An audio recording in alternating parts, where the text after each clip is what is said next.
Hello, all, and welcome to our traditional Titanic Month sinking reaction to the latest Titanic Honor and Glory sinking reaction from them. But, of course, as always, I'm actually not here by myself.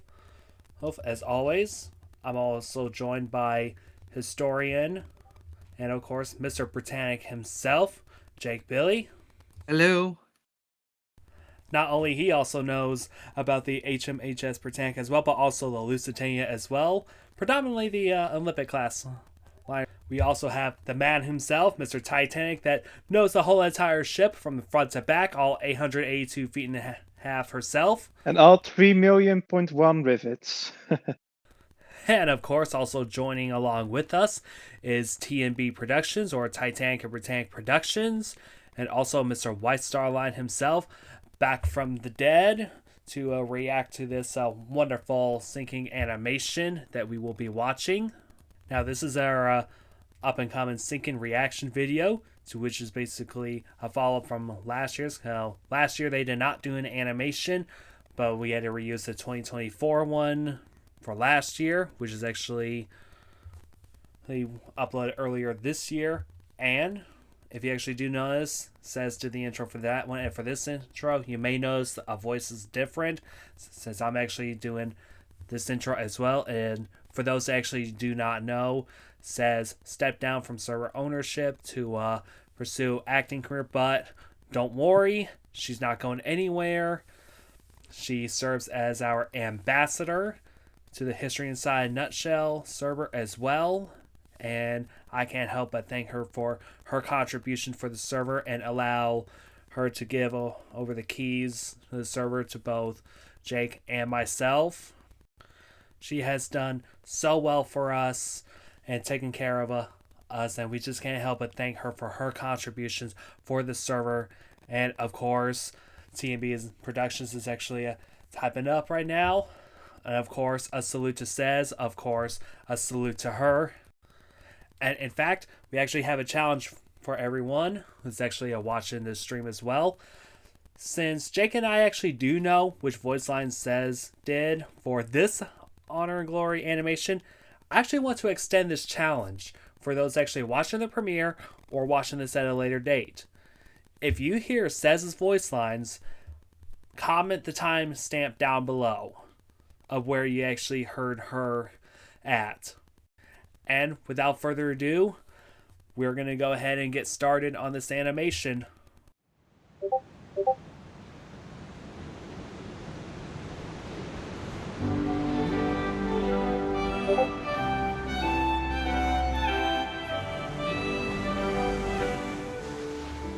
Of course, you must imagine right now how it must have been on board. There were, of course, 2,208 people on board. Perhaps it could be 220, 220, what is the proper word for it? I'm misspeaking a bit.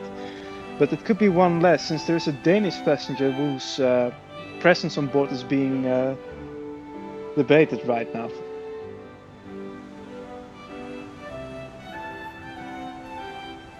But right now she's making about, let me see, 78 revolutions on both her port and starboard engines at a speed of around 22.5 knots.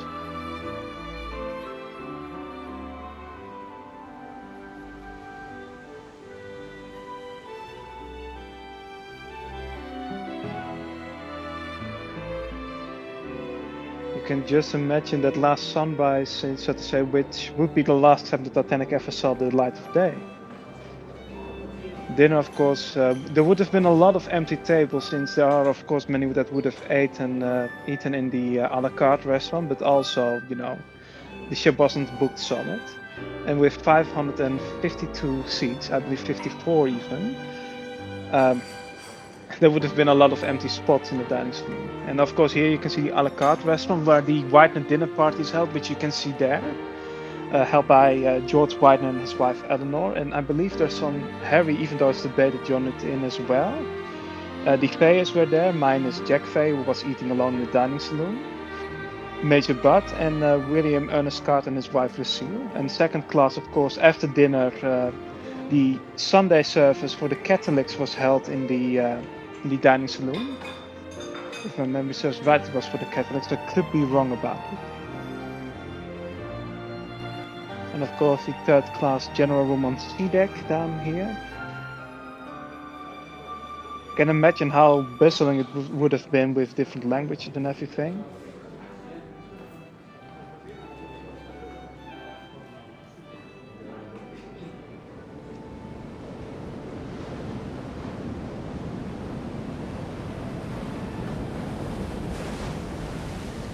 Of course, she slowly sails to her fate, and she turned the corner around, let me see, shortly after 7 o'clock in the afternoon. And even though some believe that she turned it earlier, so to say, she didn't do so. You can see here a nice recreation of the James Cameron movie, in terms of, you know, the shot in question that's focused on the lookouts, which at the time of the collision, of course, with Frederick Fleet and Reginald Lee, who had the 10 o'clock, 12 o'clock watch, 2 hours on, 2 hours off, as you can see here. And they relieved, let me see, George Simmons and Archie Jewell. Jake here, of course, knows a lot about Archie. And later they were relieved by Alfred Hawke and Alfred Evans in this case, but they were relieved when the ship was sinking, and Evans and Hawke just took their place later on. I don't know if that's depicted or not. I'm watching this animation in full for the first time, so we'll see. But of course, in this case, 4 ice warnings were delivered to the bridge, which were of the Caronia, the Nordam via the Caronia as well, followed by the let me see, the Baltic, and the Californian also gave a warning on behalf of the Antillean, which was sent to the bridge. And of course, in the first class smoke room is one of the last rooms that remained open, along with the second class smoke room on B deck.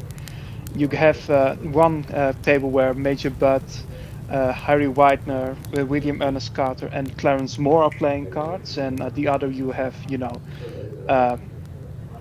Lieutenant Bjornsson Stephenson, along with Hugh Wooner, still drinking. There still are some Canadian passengers about, like Tom Sabietti and his good friend Thomas McCaffrey. And in second class, the smoke room is also still open. I believe the second class smoke steward, which was James Witter, who survived, recalled that it was quite a hive of activity at the time still. And I believe only one gentleman, which was Edward Bean, only survived. He is the only non-survivor who was there in the smoke room, second class smoke room, at least during the collision that we know of. I believe Charles Wilhelms could have been as well, but I'm speaking from memory there. But the library, as you can see here, is closed off. I believe we're at 1:30 in this. I mean 11:30 in this case. All open spaces are closing down except for the smoke rooms.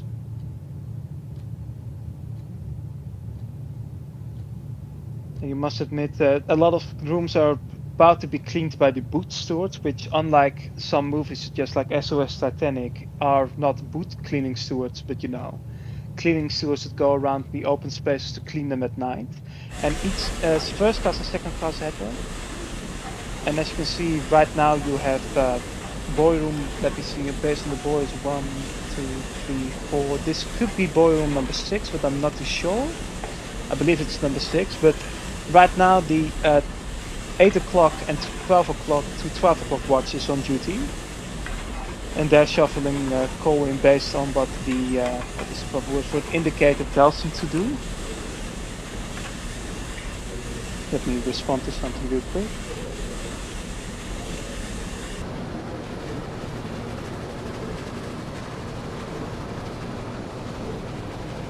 And as you can see, 22.5 knots in this case is previously stated, based on the revolution of 78 on both engines.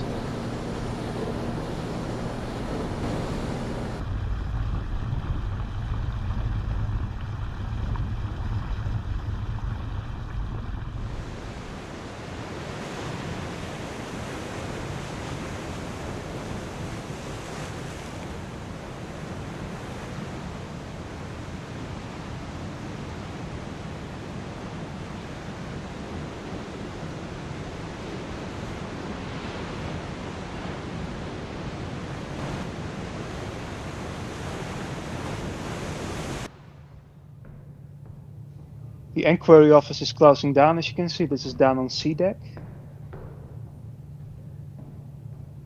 Likely some purser clerks still doing some slight administration there. And down the corridor, in this case on C deck on the starboard side, you can see the door of the suite belonging to the Isidore and Ida Strauss. And you can see the passengers place their shoes outside for their bedroom steward to pick up and clean, which they would do at night. And the reception room is also cleaning down, closing down, in this case cleaning down, closing down.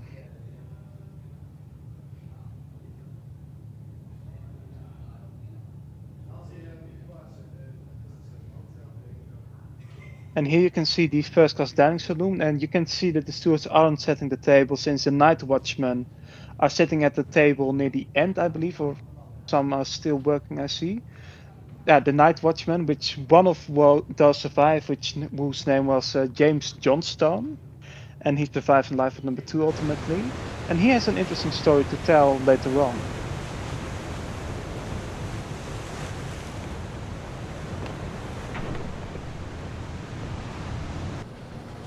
Yes, he isn't.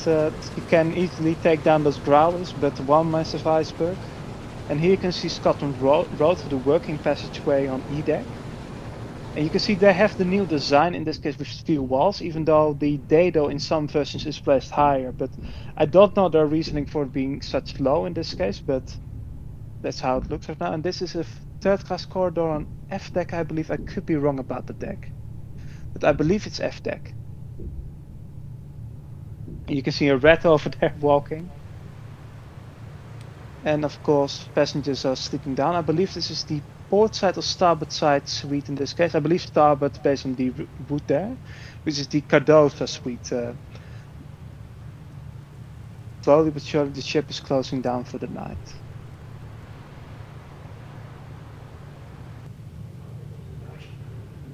Of course, indeed, you have Dorothy Gibson, her mother Pauline, Frederick Stewart, who was a lawyer in this case, whose client John Smart was on board, and a banker named William Slopper.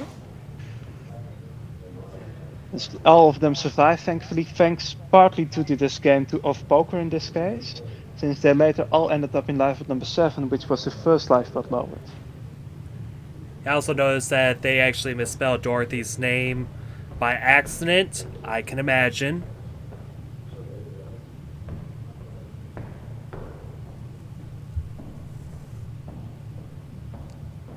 The lone man just walking down the deck. That's actually what I like about this animation. It just feels much more alive with the actual NPCs just walking up and down the deck. In the past few years, we've actually seen the past Honor Glory animations to which you just have them just sliding or gliding on the deck like they were on skates. And they're black silhouettes, nothing special about them. Here, of course, are Paul Chevrier, Pierre Marchal, and Alfred, what was his name? Alfred Aumont and Lucien Smith, and they were playing cards in the Café Parisien when the iceberg struck. And according to Aumont, the iceberg ultimately came so close that the windows became wet.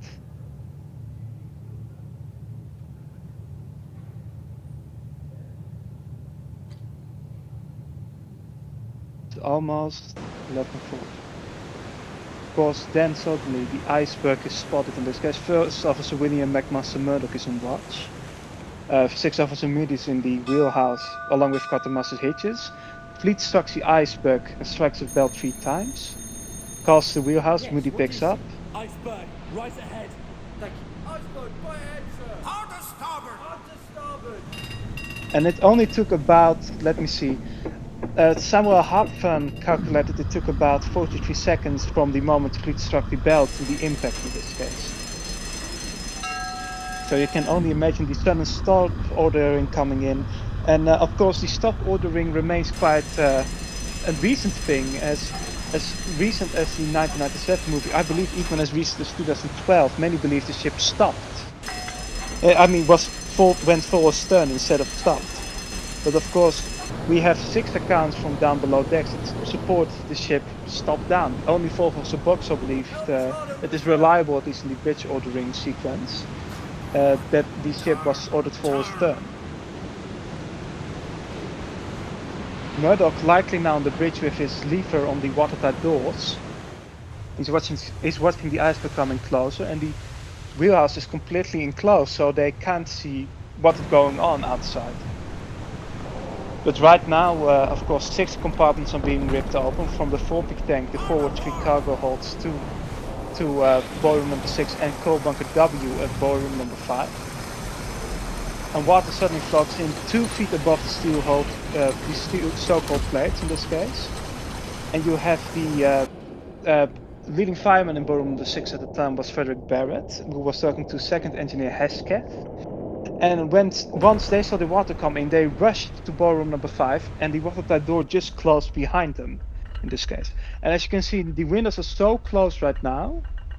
The iceberg is so close to the windows right now. They became wet as a result from how close she was to the iceberg. Of course, the 3 Frenchmen all survived, but Lucian Smith sadly died, and he will come back into the article we will talk about soon, which I helped to write, co-authored more or less. Daniel Chrysoster and Brendan Whitted deserve full credit for it.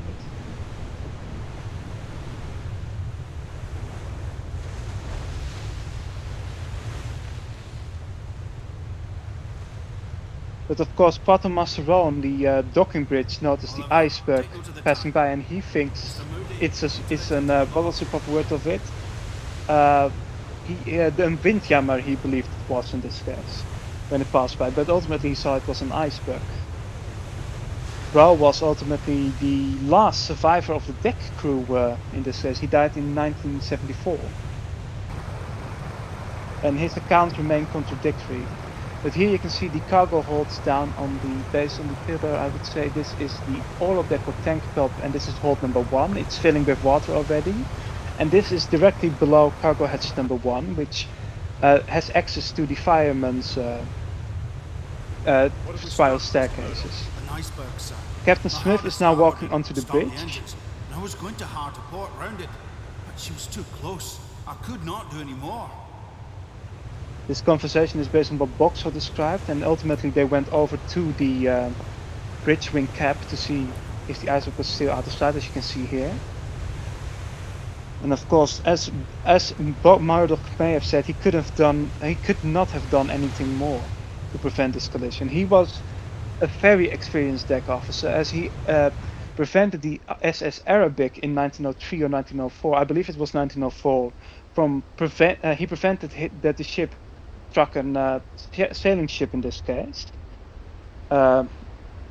and he did so by shoving the quartermaster aside, as he was the second officer at the time of the Arabic, and he kept the ship on course, since a course change would have meant that they would have hit the ship in question, so to say.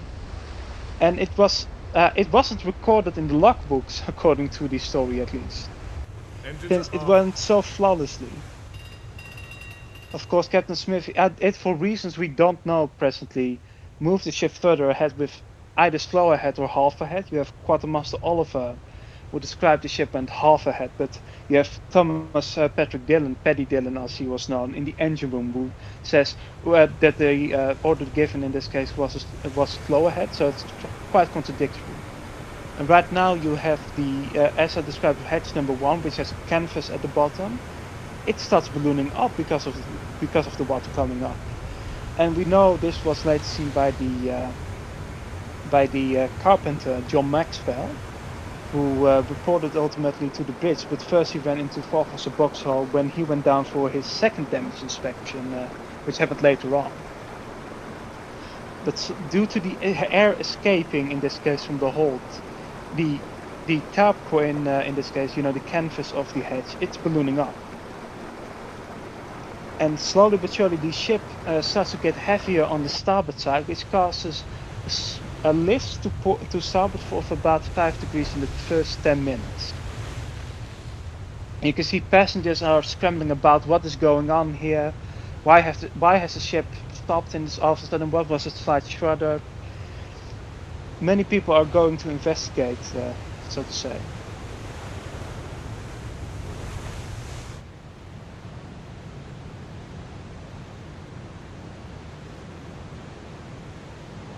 It is still steaming ahead slightly. And it should be around, I would say, 11:44 or something like that, since it's still traveling on.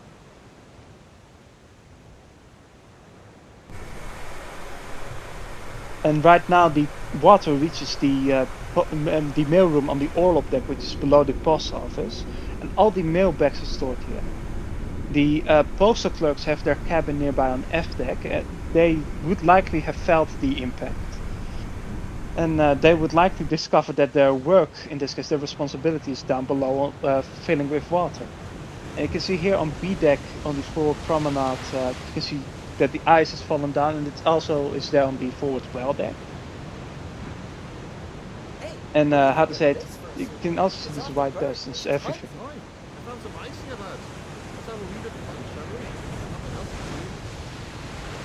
And many passengers are getting along here on A deck and B deck to look down onto the pile of ice.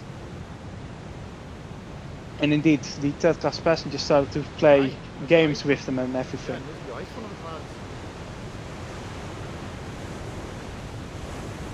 But it felt that must have been all of a sudden, since as you can see right now, by the way, the ship is taking a more list to starboard in this case, and it's increasing further.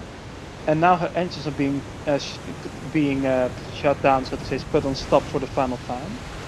And indeed, WhiteStarLine chairman Bruce Ismay was in his stateroom at the time of the collision, and he felt something, at least he didn't know the time of it. He went out and asked the steward about it. And the steward in this case said, I don't know what's going on, sir. And Ismay went to the bridge after grabbing his coat. And there he was told by Captain Smith that the ship could have been seriously damaged. He said, I believe she is, when Ismay asked if the ship was seriously damaged or not. Ismay then in turn went back to his cabin to await further response, but before that he ran into Chief Engineer Joseph Bell. And some, like the historian Brett Payne, who writes many wonderful articles, he believes that this could have happened later, so to say, but either way we do know that Ismay ran into Bell. And right now the emergency valves are being taken off the steam valve. And all of it escapes now from ballroom number 6, 5, 4, 3 and 2 in this case, which are online and lit and everything. So all the excess steam is being blown off to assure that none of the boilers would explode. Right now, nobody knows exactly of the flooding in this case inside the ship. Professor Boxall is likely one of the first people that we know of that sees the flooding down in the mailroom on the orlop deck. And once he sees this, he realizes, I must report this at once.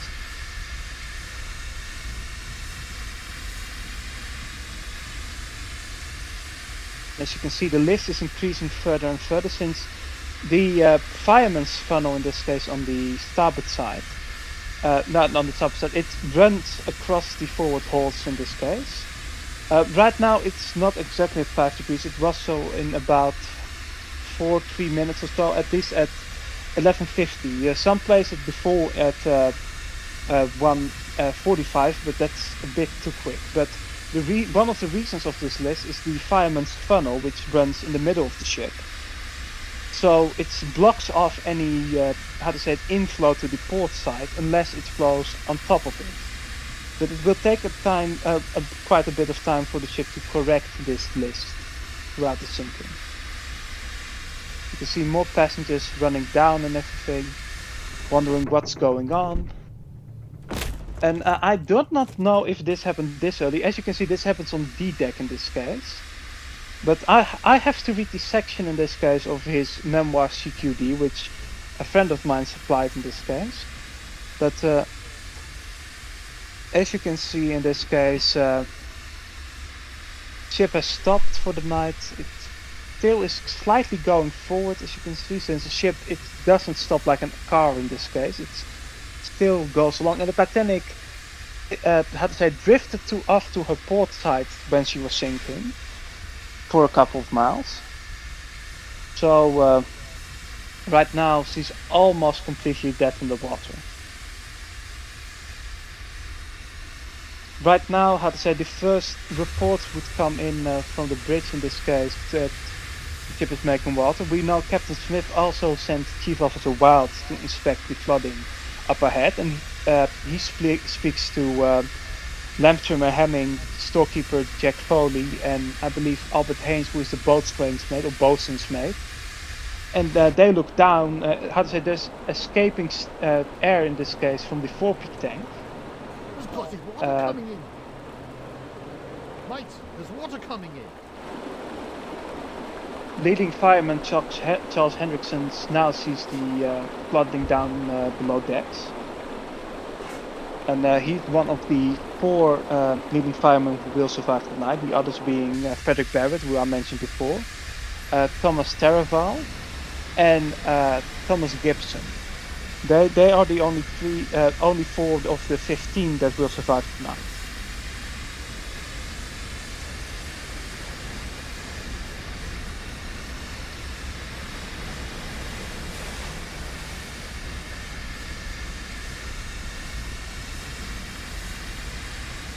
Right now, Boxall indeed returns, and he says that in this case he didn't saw any flooding right now. I need to correct myself. He went down to F deck and G deck in third class, but he didn't see any of the flooding there. So he presumed, the ship isn't making any serious water. So I head up.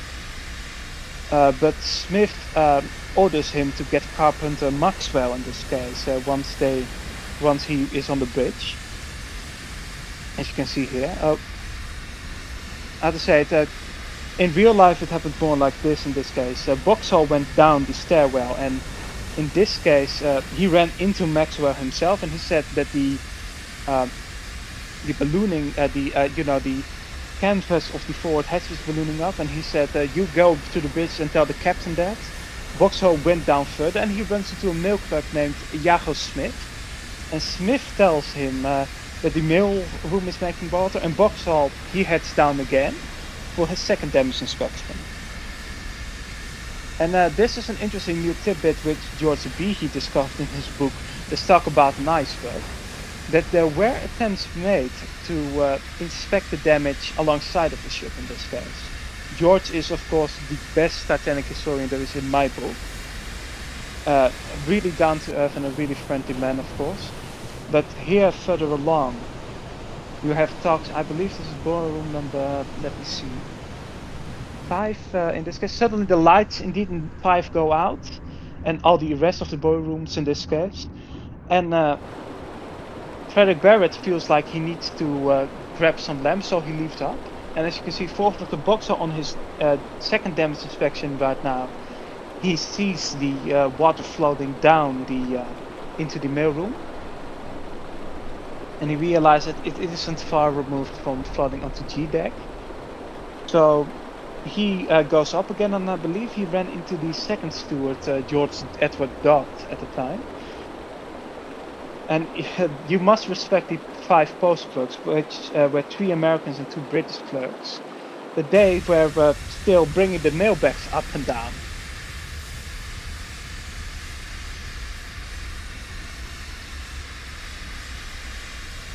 Yeah, exactly. They were quite devoted to their duty. And they will remain doing so until quite late. And unlike some, urban legends, they weren't the first to die. But 2 of the 5 bodies were recovered by the Mackay Bennett later on. And I believe they were all, some were even brought back to New York. And I believe one was buried at sea. I'm speaking from memory here, of course. I could be dead wrong. But right now the ship is listing at 5 degrees to starboard, and I'd say the water is still flooding in. I believe about 2,000 tons, a minute, which is quite fast. I could be wrong about that estimate, but of course the engineers, they went directly into damage control mode, and they activated the pumps. And I'd say the pumps only would have pumped about 200 tons a minute, I believe. So they were quite overworked. There is an amazing video by Bill Sauder on it. But right now, how to say it, the ship slowly comes back to life. Some passengers do not take it for granted. Some passengers go back to bed. Some passengers remain cautious. But in the meantime, the second class smoking room is being closed down by James Witter, the smoking room steward there. And how to say it, as you can see in second class, there are conversations about.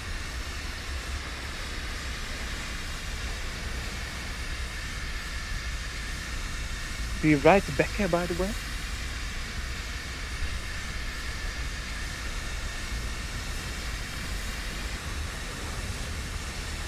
Well, Jake, I guess we could take over on this part anyway.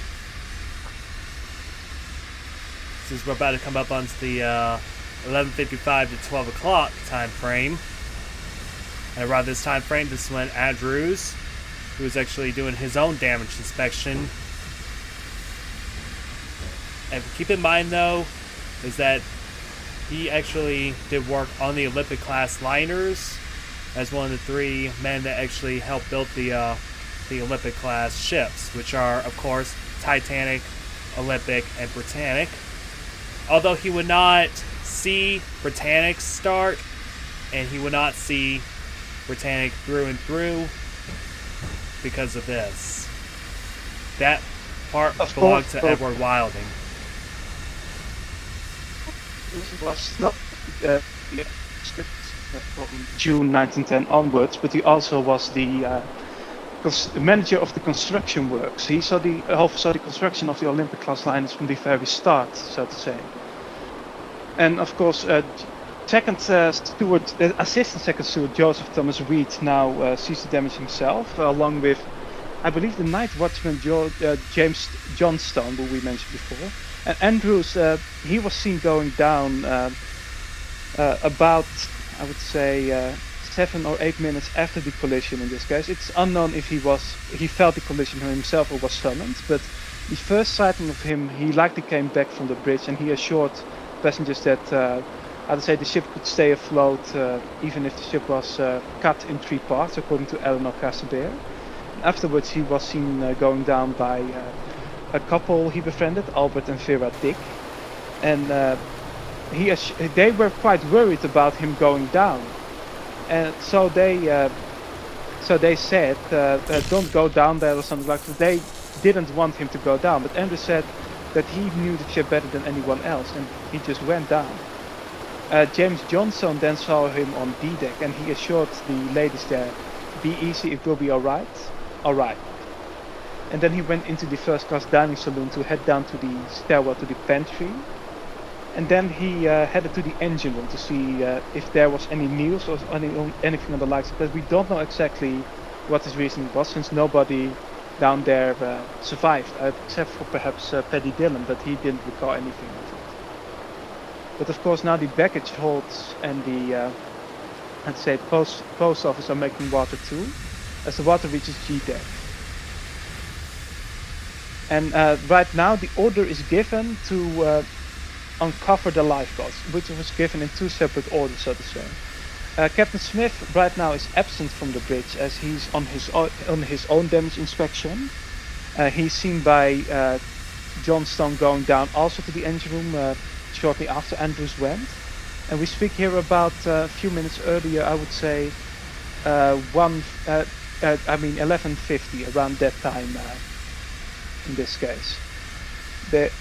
Smith ultimately came up. I believe there is one account from the barber, Augustus Whiteman, that places Smith at the post room, in this case, in the proximity of it. But according to Charles McKay, he went up again to the bridge.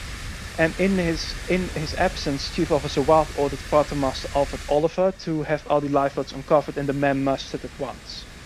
Boatswain Albert Nichols, known as Big Neck Nichols, he, in this case, ordered all the able-bodied seamen to go on the boat deck, and Nichols even gave the order through to the firemen. In this case, he how to say, wanted everyone out of there.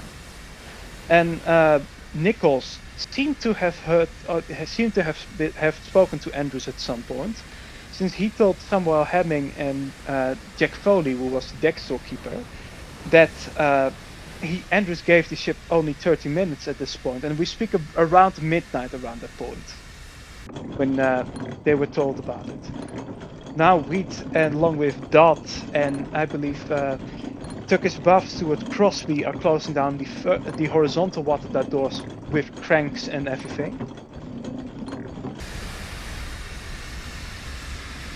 to assure in this case the ship is sealed off properly. And based on the wreck, they did a good job, since they are still closed to this day.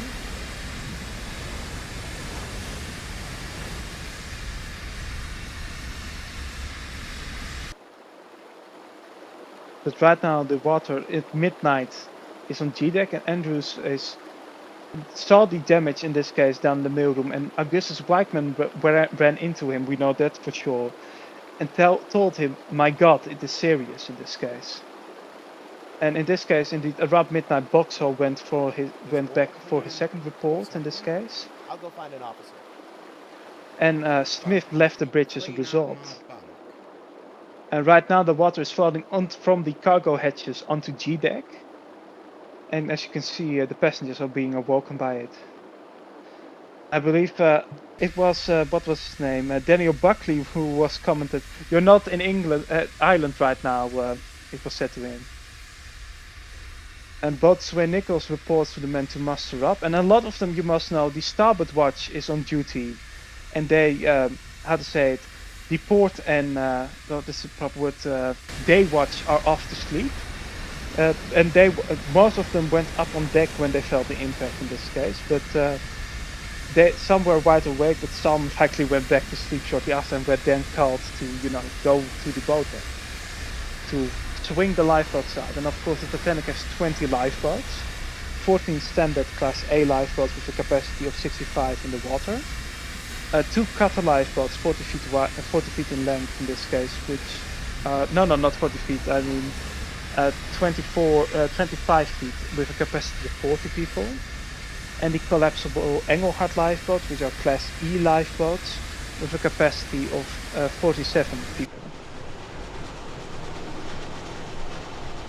And now the lights of the ballroom go back on. Just when Barrett arrives back with the lights, you can't make it off. Roll back that canvas. Roll back that But this is a bit wrong, since the order to swing out was given later, so to say. It were 2 separate orders. You there! Come down here and help me with these lines! But the order to uncover the lifeboats was given now, so to say they had to remove the cover, but they didn't swing them out yet. That was given at a separate time, at around 12:15. Captain Smith, realizing his ship was very likely going to sink, didn't take any precautions and gave the order to swing them out. But that is at a later point than now, so I don't know why it's being swung out now. Roll it back!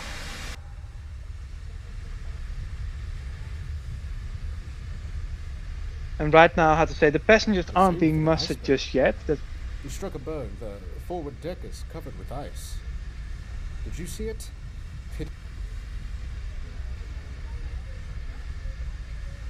I heard we've hit a berg. Did you see anything?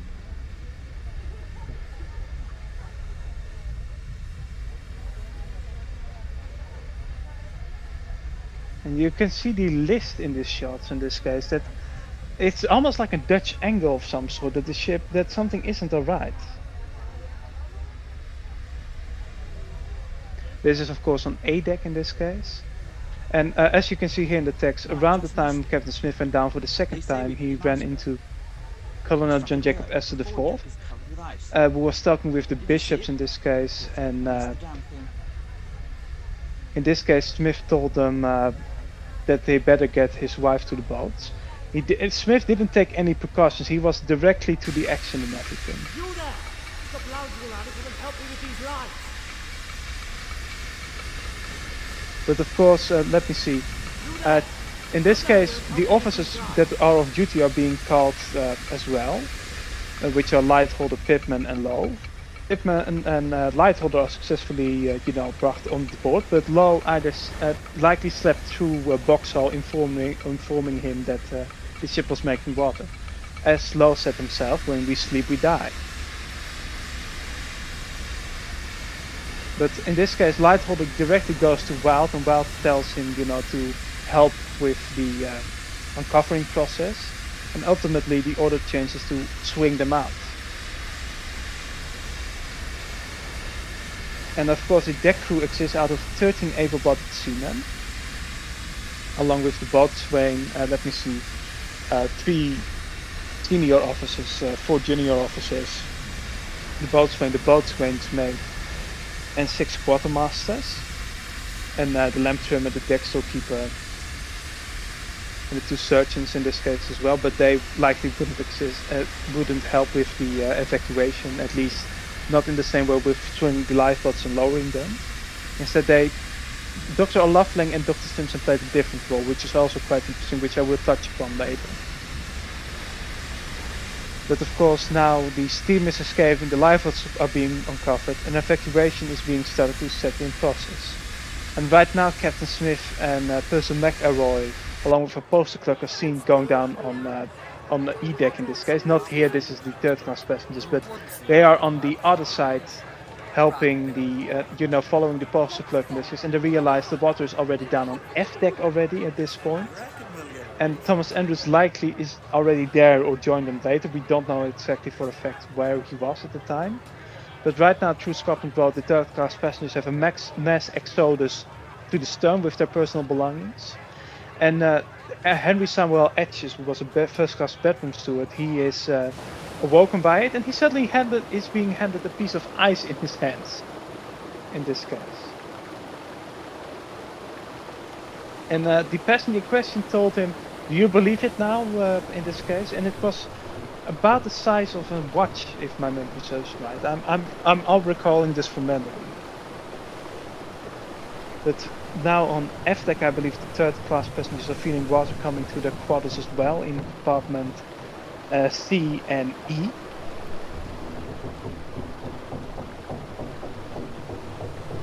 I don't know exactly which compartment this is. It's quite hard since a lot of them are generic, a bit of the same looking staterooms. But I believe this is down on F deck. I'm sure this is not the case of, oops, somebody left the water running. Someone turned his sink on again.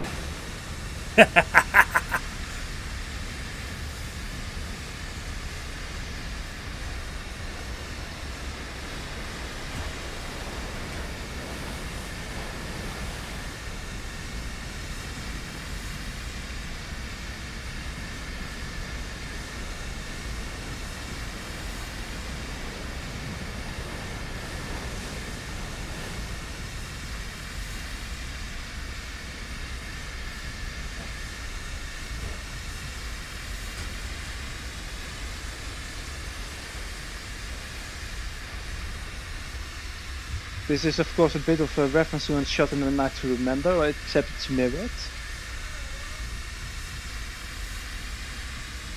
Steam is still escaping and it won't stop for another 50 minutes or so.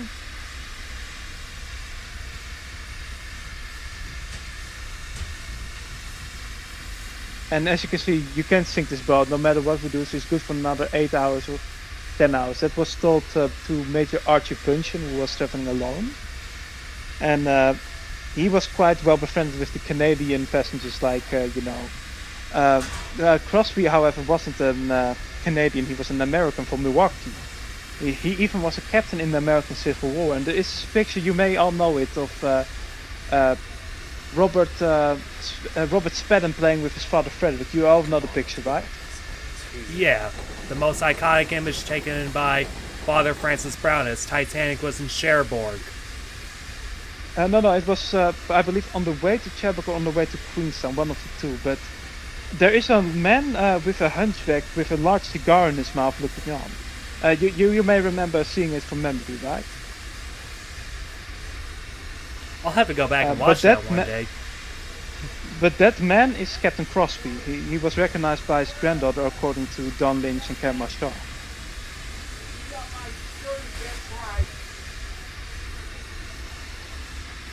Right now, the lifeboats on the port outside, in this case, are being uncovered. Around this time, 6th Officer James Moody, who of course was the youngest officer at 24, is uncovering the lifeboats here. He's seen by Lawrence Beach and later 3rd Officer Pittman, who speaks to him. And right now, down on E-deck, Captain Smith, Percy McElroy, and Thomas Andrews are near the stairwell leading to the squash court and the post office in this case. And the water is just 6 steps removed from falling onto E-deck. And according to first class stewardess Annie Robinson, in this case, he is overheard saying to Captain Smith, "Well, 3 have gone already, Captain." And you can see it here in this case. This happened a bit earlier with them heading that direction. They likely went, they were seen about 5 minutes before Robinson saw them earlier in this case. But in this case, they meet Andrews here, I believe. And Andrews tells them, 3 have gone already, Captain. And Smith, I believe, even though it's pure speculation, but it's based on Smith's actions, Smith is likely told then and there the ship wouldn't survive tonight. Andrews doesn't know how long, but he's later seen on B deck by 3 witnesses who described that he was seen at the door of J. Bruce Ismay's suite along with Dr. O'Loughlin and Percy McElroy. And it's likely here that he told Ismay in this case that the ship wouldn't survive tonight and they better get the boats out. We know for sure that we better get the boats out was said, as we have 1 witness overhearing it. But according to Jessup, the 4 of them kept their brave faces. They did like nothing was going on.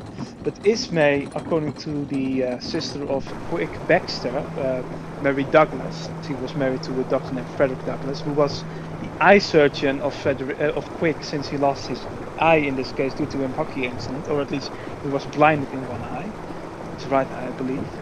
But he, how to say it, Ismay turned as pale as a sheet because of what Smith told him.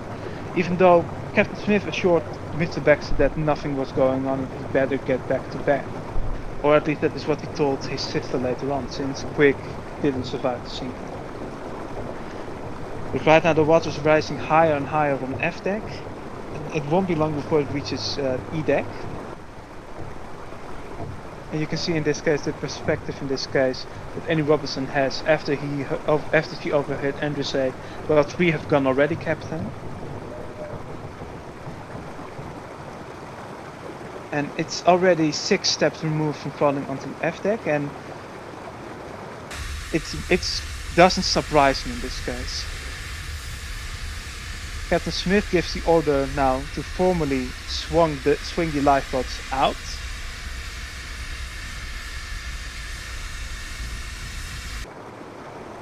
But I don't believe he was as quick on the bridge as shown here, since he was seen on B deck by at least 3 people.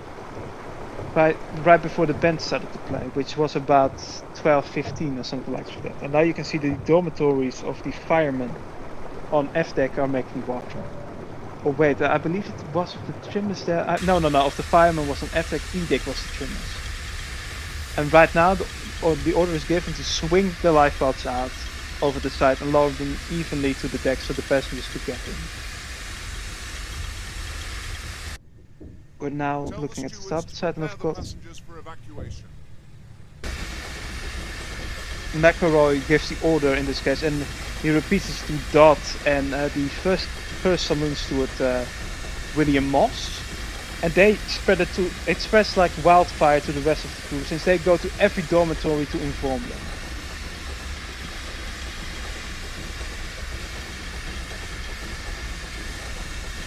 And soon, how to say, the order is given to muster the passengers formally and everyone. So they go to the station. "Madam, I'm sorry to announce the ship has stopped, and you better get dressed warmly and put on the life belt and head to the lounge." And as you can see, the steward, since the dormitories are attached to the port side of Scotland Road, they quickly get out to go to their station respectively. And there is a very tragic story of two brothers, which were Arthur and Benjamin McMicken. And Arthur was a saloon steward, and his brother Benjamin was the second Frenchman. I believe the first Frenchman was a man named Charles Proctor. But the last time the two brothers saw one another was Benjamin assuring that the leaves of bread were brought to the boat deck. And the first class lounge is the hive of activity where most passengers now head on to. And unlike what the movie shows, the band is playing not in the lounge but on the boat deck landing of the grand staircase, where the Steinway piano is located. But the lounge in this case means the main hive of activity, in this case of where the passengers go, along with the forward grand staircase.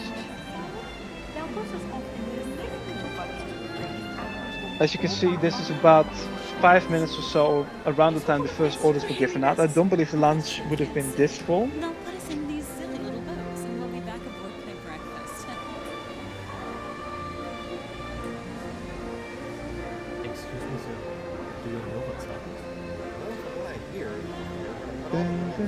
Alexander Ragtime Band plays now, which was recorded being played 3 times during the sinking at 3 different points, mind you.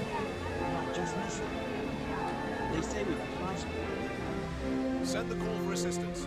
The Regulation International call for help. This is our position.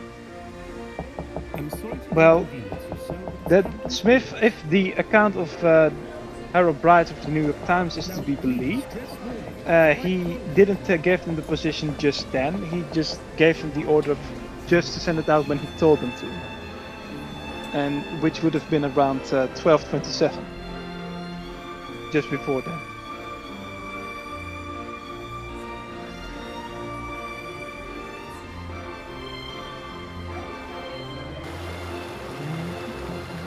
The cross court is now filled with water. Well, it's gone now. Yeah, of course the power is failing, and the water is now flooding onto E-deck already. And this is the first 14 minutes of the sinking, mind you. And Thomas Anders is still on E-deck, either inspecting the damage or, calculating the damage. And he suddenly realizes there's water on E-deck. And he panicked very likely because of that. As 3 witnesses, which are Dorothy Gibson, William Slopper, and what was her name, Anna Warren, in this case, see him head up 3 steps at a time, green palish and everything. He likely knows now how long the ship has. He has seen the water is already on E-deck, and he knows the ship won't survive the night, guaranteed in an hour and a half. Even though there are some accounts like Frederick Hoyt, where he gave 2 hours, and Jack Fayer also in a loft account, which is his 1950 limitation hearing in this case. Recalled he gave the ship 2 hours, but via 4th of the Boxhole he gave the ship an hour and a half at most.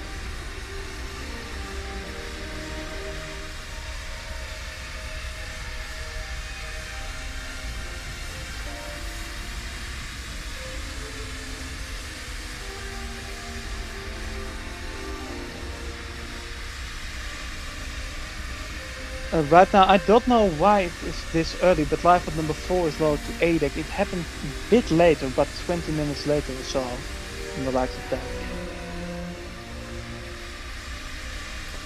I guess they had the false sense of illusion, thinking that the Titanic's forward windows on A-deck were open, but apparently that characteristic belongs to the Olympic. What happened, so to say, is as DK indeed describes, Captain Smith ordered people down to A-deck. I believe 6th Officer Moody, according to Colonel Gracie, was assigned there to help.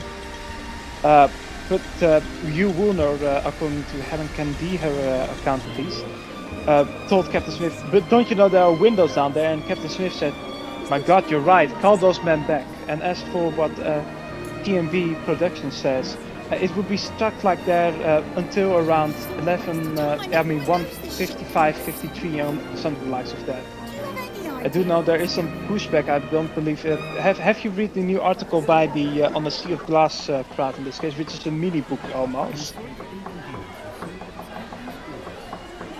They're basically attacking the timeline that is used here for the lifeboats, and even though I agree that some are, so to say, not correct, but I can't recall in this case that the passengers here were, in this case, unruly and the second class purser's office, since Lawrence Beasley recalled. He walked by the second class purser's office on FE deck, and his cabin was on D deck, I believe. He heard someone operating the safe down there, either Purser Barker or Assistant Purser Barker or his clerk, Donald Campbell. But right now the water is reaching so to say E deck, as you can see here in the third class section B. And the fun story about what Lawrence Beasley here describes, he was nearing his cabin and he saw a man adjusting his tie at the end of the corridor, and he asked anything fresh, and Beasley told him what was going on, and he demanded, take a look at this man over here, and he brought him to his cabin, and his cabin mate was laying in bed. He doesn't want to come out of his bed, and then he said the quote that you saw there, that he wouldn't be a foolish lad to, you know, go out yet. And we don't know who they were, since second class stateroom occupation is almost completely undocumented. And I'm planning to write a book in this case on it. And as you can see, here's William Slopper, his statement of seeing Thomas Andrews come up a few steps at a time and that he was worried to death. And how to say, that convinced him that how to say, it was not going to end well. And ultimately he, Dorothy Gibson, Pauline Gibson and Frederick Stewart in this case went in lifeboat number 7, the first lifeboat lowered.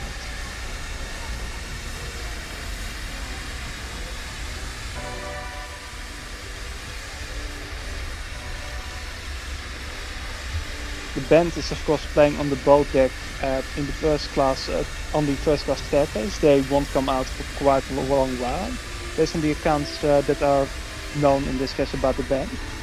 George B. he wrote an excellent book on it, which I highly recommend. Those Brave Fellows.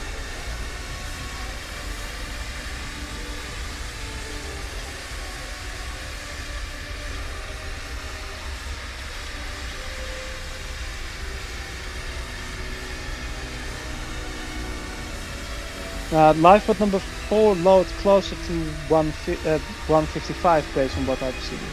Of course, Andrews now informs that the ship has an hour to an hour and a half before she sinks. And I don't know why they only mention 1 hour, since he gave the ship an hour to an hour and a half. And as I mentioned before, two accounts in this case indicates that he gave the ship 2 hours, which would have been close if indeed true. We don't know it exactly, of course, since Andrews died that night.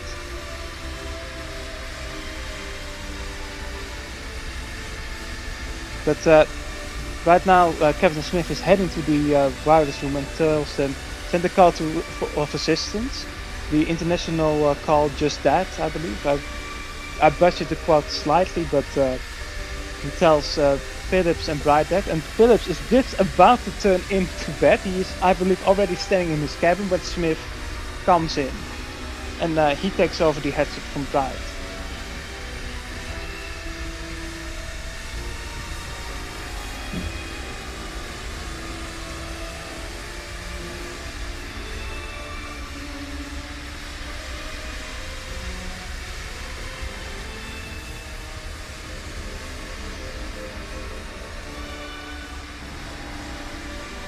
But of course the band are playing cheerful tunes to calm the passengers down. It's unknown if they did this at their own initiative or Captain Smith or Purser McElroy's orders.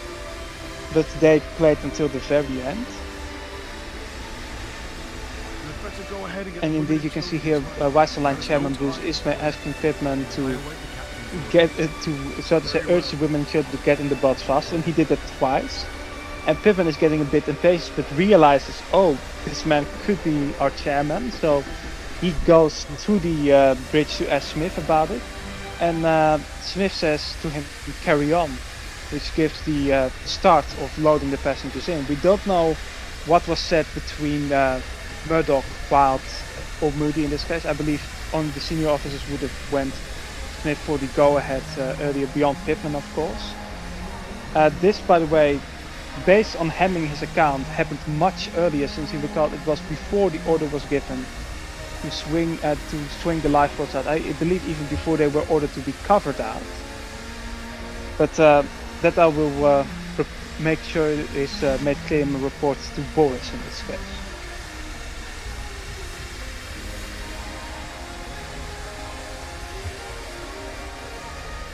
But right now there are still two lookouts in the crow's nest, which are Alfred Hawk and Alfred Evans. And they remove the canvas and look behind them in this case and realize, oh, there is an evacuation going on. They phone the bridge but don't get any reply at all. Everyone up. Captain's orders. Everyone up. Captain's orders. Everybody up. Get your lifeboats up. What's happened? I think for them, should they notice that there were already passengers about the boat deck? Would that be a big context clue? You heard the officer. Yeah, they immediately left the crow's nest and went on to report to the starboard side. Hawk took command of lifeboat number 7, and Evans lowered lifeboat number 7 itself, and he remained on board for quite a while, since he's believed to have been escaped in lifeboat number 15, even though it's still unproven as a fact. Evans, look at least, there is an able-bodied team who was also named Evans. It's unknown in which lifeboat he was saved, as he didn't give any formal statement himself that has surfaced at least. Now the water is reaching F-deck. You can see the door that is built for ventilation purposes, but the water is now on E-deck in first class. This is beyond the squash core, the first class space that is being flooded right now. If that's the direction the roster going, it's good enough for me. Indeed so. And as you can see, the first class passengers are getting into lifeboat number 7. Helen and Dickinson Bishops and Nelly and John Snyder are among the first. And in this case, Helen Bishop has quite a tragic life, since she was hit by a car. She divorced from her husband, but then she fell on her head in this case, and the iron plate that was in her skull, caused her to basically die as a result from it. But Mrs. Snyder, she was among one of the last remaining first class passengers, since she died in the 1980s, I believe. There is an audio recording of her somewhere, but he and her husband, like the Dickinsons, were on the bishops were on honeymoon. And I don't know if the port side evacuation started this earlier, but we do know that from a recent account that surfaced of Julia Cavendish via her grandson William, who is still alive right now. He wrote an interesting book on the disaster, that she remained in the lifeboat number 6 for 10 minutes and saw both lifeboats on either side of us, and before number 8 lowered down before her lifeboat went away. But I do not believe the port side evacuation started this early.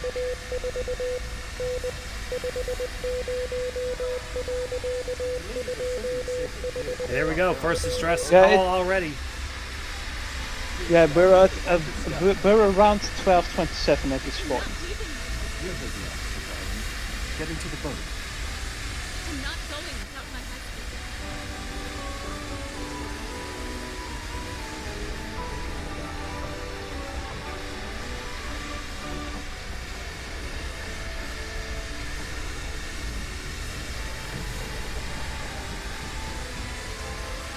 Hey here, darling. How's that looking like a wrap? You need room for a room? It's not old man. Don't you get to get in the work, officer? But ultimately, Captain Smith was approached by Second Officer Lightholder, and the movie portrays Lightholder, his quote, accurately, but not Smith, his quote. Lightholder asked, "How did we get the women and children into the boat, sir?" And Captain Smith said, "Put the women and children into the boats and lower away." And sadly, the movie causes this big misconception that Lightholder, misinterpreted Captain Smith's orders that it was women and children first. This is not true. Smith assisted himself with lifeboat number 6 and 8, and he, evacuated, he implemented the order women and children only quite with force as well. He shouted the order in his megaphone for men to stand back and everything. Lightholder didn't misinterpret Captain Smith's orders.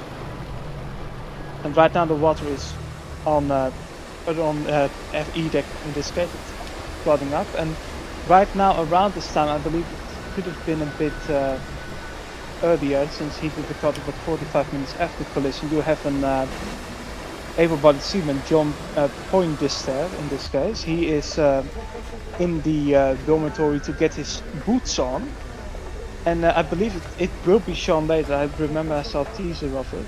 He's sitting there adjusting his boots, and suddenly crash! The wooden bulkhead between the third-class quarters and the seaman's dormitory, it breaks open. And you can see passengers are mustering in the gymnasium like nothing is going on.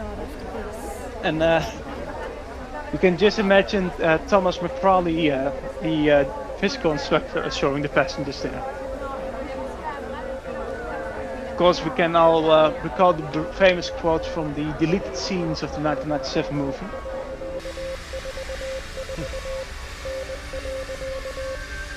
Wow, what did Ware once say? It would just slow me down and impede my stroke.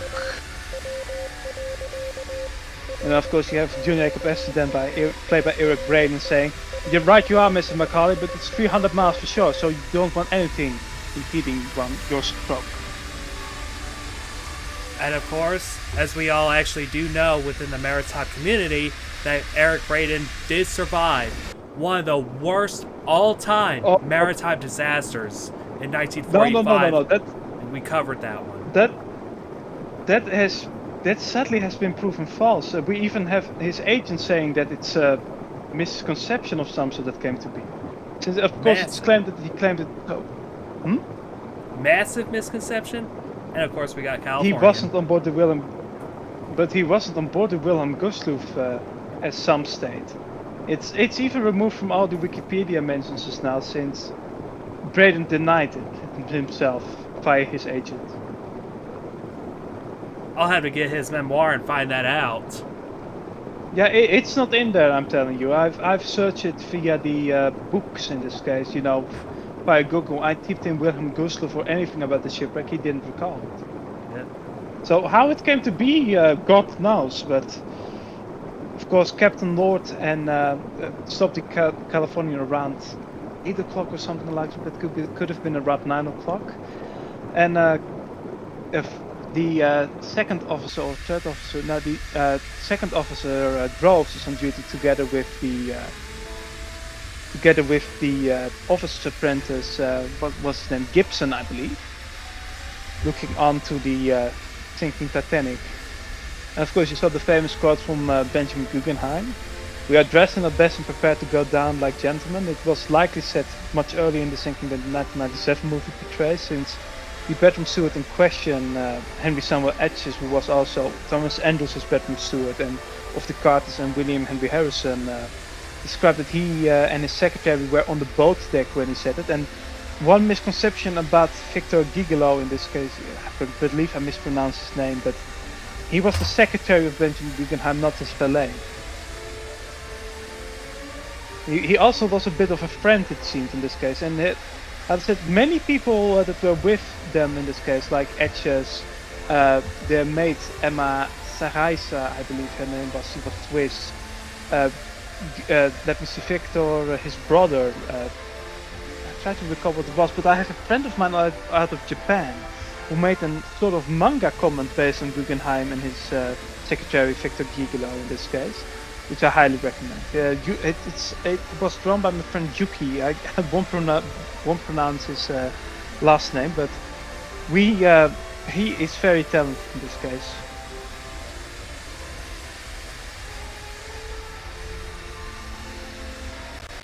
But as you can see, the ship is sinking deeper and deeper into the water. The portholes on D-deck are already touching the water here, as you can see.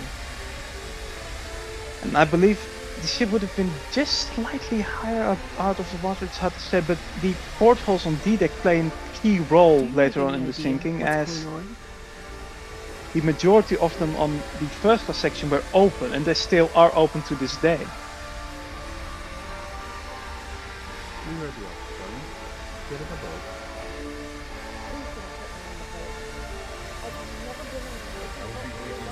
Lifeboat number 7 is about to lower in this case, and as you can see, As I said, I do not believe they were lifeboats number 5 and 7 were loaded about the same time, but lifeboat number 3 in this case is hard to see. I don't believe it's being loaded right now. Was loaded until number 5 got off. Of course, on the starboard side here you have First Officer Murdoch, Third Officer Pittman, later joined by Fifth Officer Lowe. And Lowe was sleeping through the first 15 minutes or so of the sinking. And he comes out of his cabin and he sees on the port side the evacuation is going on, and he gets dressed and goes directly to the starboard side in this case to help there. And Murdoch is primarily focused on loading number 7 right now. And on the starboard side, on the port side, I mean, we right now have Captain Smith, Chief Officer Wild, and Second Officer Lightorder with Sixth Officer Moody on A deck. And Fourth Officer Boxall in this case, he is assisting with different matters with the calculating of where the position is, the correct position is based. I believe not based on the depth reckoning in this case, and he right now goes to the Marconi room around this time with the corrected position in hand. And he can't communicate it with Phillips and Bright due to the escaping steam. And in this case, Bright recalled that they couldn't hear much of the message coming in because of that. And Phillips even sent out about it that they had problems understanding other ships due to the escaping steam. Water is still going higher up on E deck in this case. It is once again third class section B, which is the the main operating method in this case. I believe those Marconi systems at the time frame, in order to hear the faint dots and dashes of Morse code, you really have to turn the system up as loud as you can. The greater the distance is, the higher up you have to turn it up. And unfortunately, before the collision, Californian communicated with Titanic saying, "I say, old man, we are stopped and surrounded by ice." It came in at a loud ring in Phillips' ears. Yeah, and of course the message, of course, wouldn't have made much of a difference to the Titanic stopping perhaps, since it didn't give a position on anything at all. And Phillips, of course, in the DDDD, which means shut up, shut up, shut up. I'm working. You're jamming my signal, Cape Race. The third class open space, as you can see right now, is slowly nearing the water. I don't know what's going on with the flooring here, since it likely had yellow pine woods. It doesn't look like the wooden planking to me. Oh wait, it does. It does. Poor lighting. The lighting at the time frame.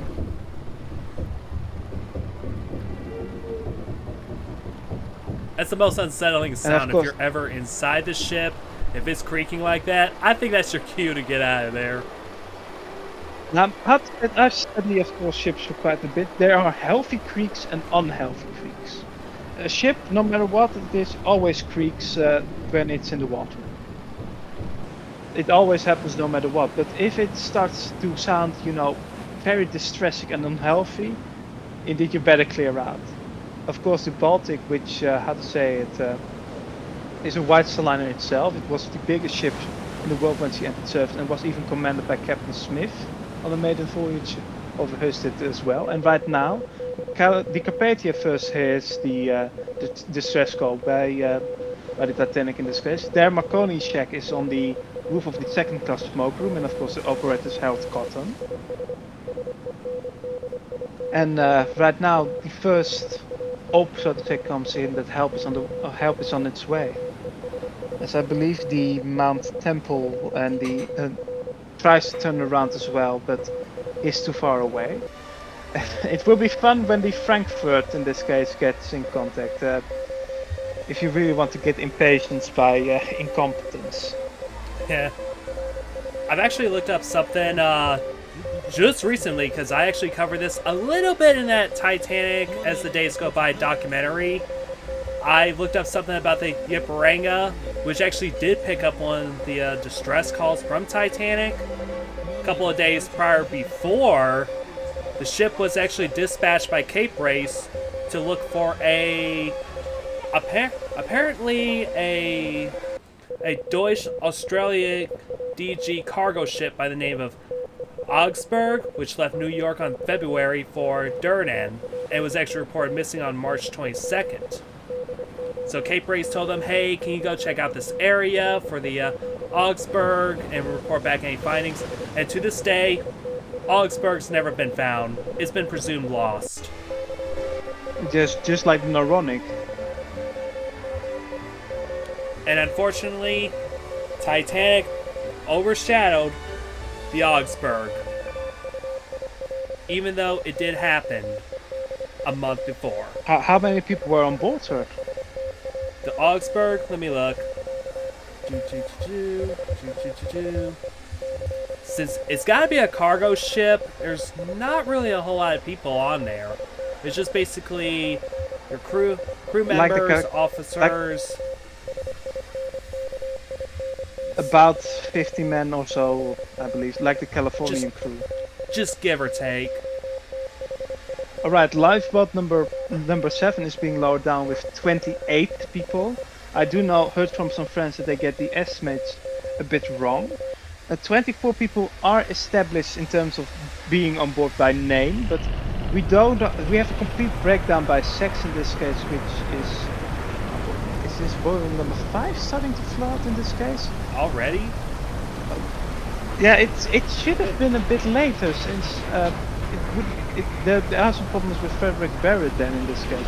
But of course the non-watertight door suddenly breaks open, and in this case Junior Assistant Second Engineer Harvey orders Barrett to go up, and it's believed he went down there to get his friend Jonathan Shepard.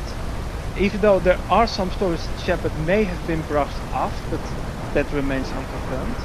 But Bertie Wilson, the Senior Assistant Second Engineer, is also down there with them. And it's the last time, Harvey and Wilson were seen, but the rest of them, it's believed that they may have died there, but we must keep in mind, ballroom number 5 is only being flooded by 190 tons in this case. But the approximate estimate of the occupants here is wrong. It should have been 28 people. Plus a dog. The dog is correct. That is was the dog of Margaret Hayes, who was in there with her mother.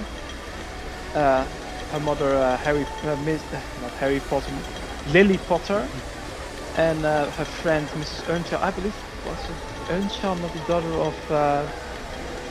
daughter of Mrs. Potter, but I could be wrong about it. And their escort Gilbert Tucker Jr.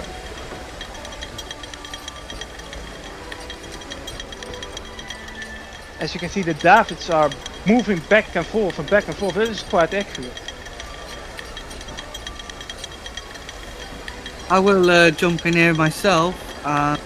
There's another interesting character on board this boat, Lifeboat 7, which will be a man called Archie Jewell, as Thomas mentioned earlier.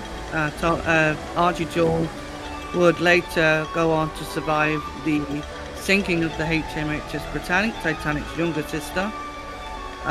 He will be caught in one of the lifeboats that was cut up by the propellers. He gives a very vivid account of how he survived, and it was very daunting, to say the least. And also, he would go on to survive. He would go on to sail on another hospital ship called the HMHS Donegal, which was torpedoed in the English Channel in 1917. Sadly, Archie would not survive that disaster, but he was also on board the Donegal and the Britannic with another Titanic survivor, and obviously Violet Jessop, of course.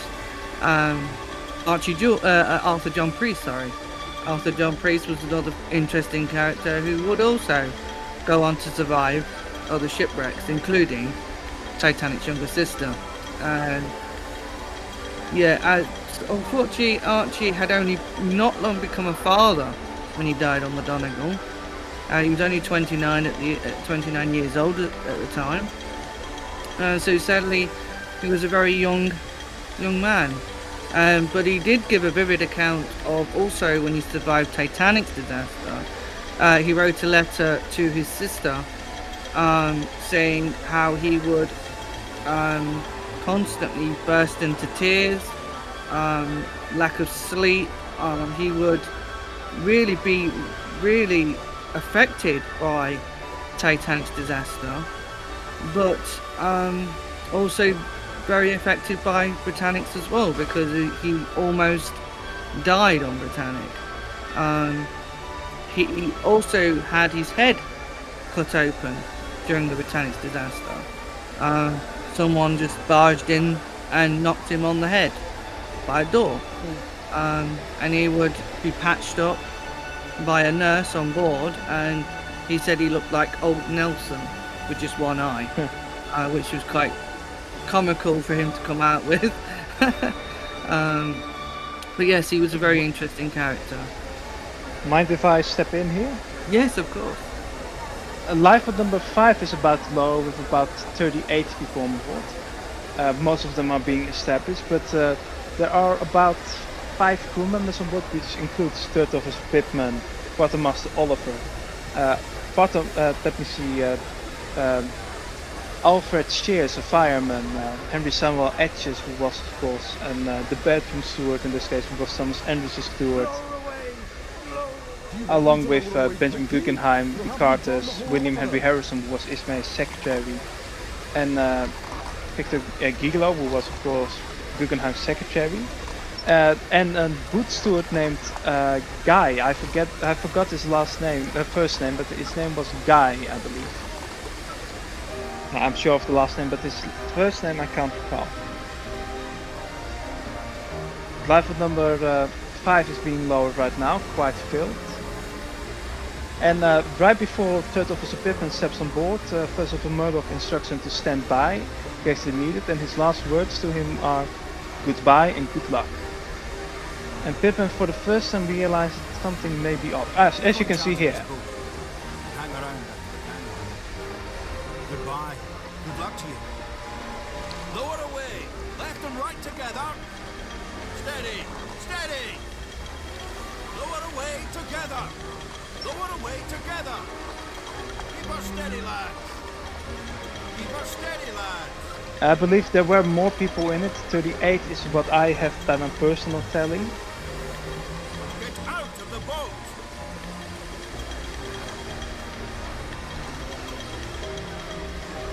By the way, this remains a bit debate in this case, as one of the 4, as you can see, 4 men may have jumped in. But Mrs. Stengel claimed it was Dr. William Henry Freudenthal, while it likely is believed to have been a man named Elmer Taylor, at least his family believes so, since Dr. Freudenthal was not a very large man in this case, as the man that Stengel, or Mrs. Stengel I believe described, was a man large enough that he had to wear 2 lifebelts on. But one of them fell on Mrs. Stengel and almost Washington Dodge Jr. as well in this case. As you can see, the water is now reaching the elevator lobby on E-deck. I'll take a picture by the way. There.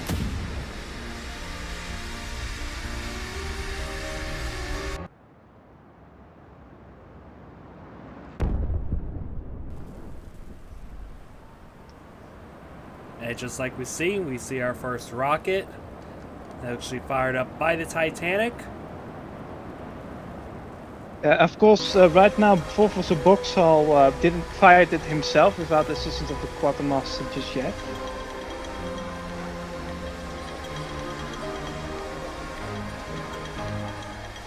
Lower away. Left and right together. Steady. Steady. Right side only. Hold the left side. Keep that right side going. Of course, the lifeboat is being lowered unevenly a bit, like shown in James Cameron movie with lifeboat number 7, but this is what happened with lifeboat number 5 instead in real life.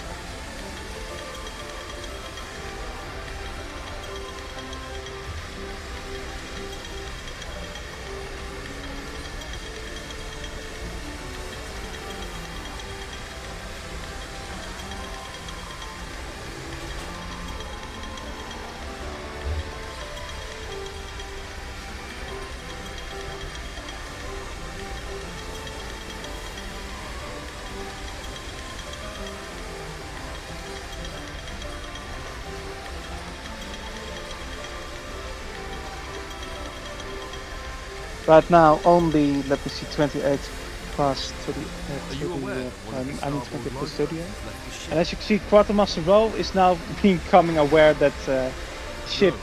And the is, quartermaster. so to say, evacuating, since he sees life at number 7, even though he maintained his life, it was life at number 13, I believe, in the water, in this case from the docking bridge. And we're about an hour and 8 minutes after the collision right now.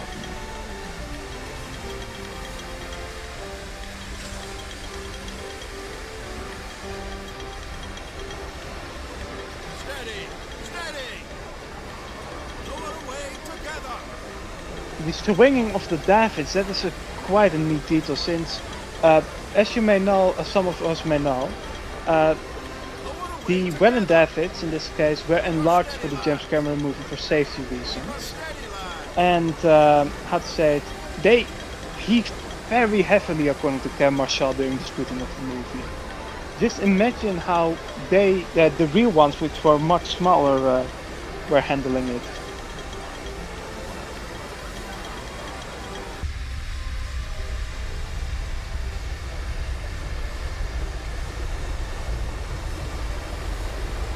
Water is filling into the other compartments, slowly but surely.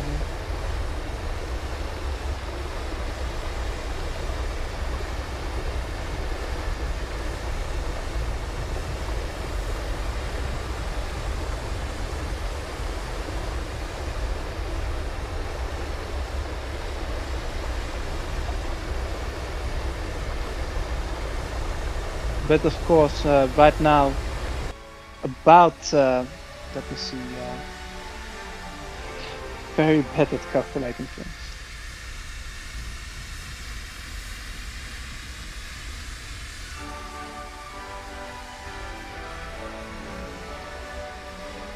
About 66 passengers have made it off the ship.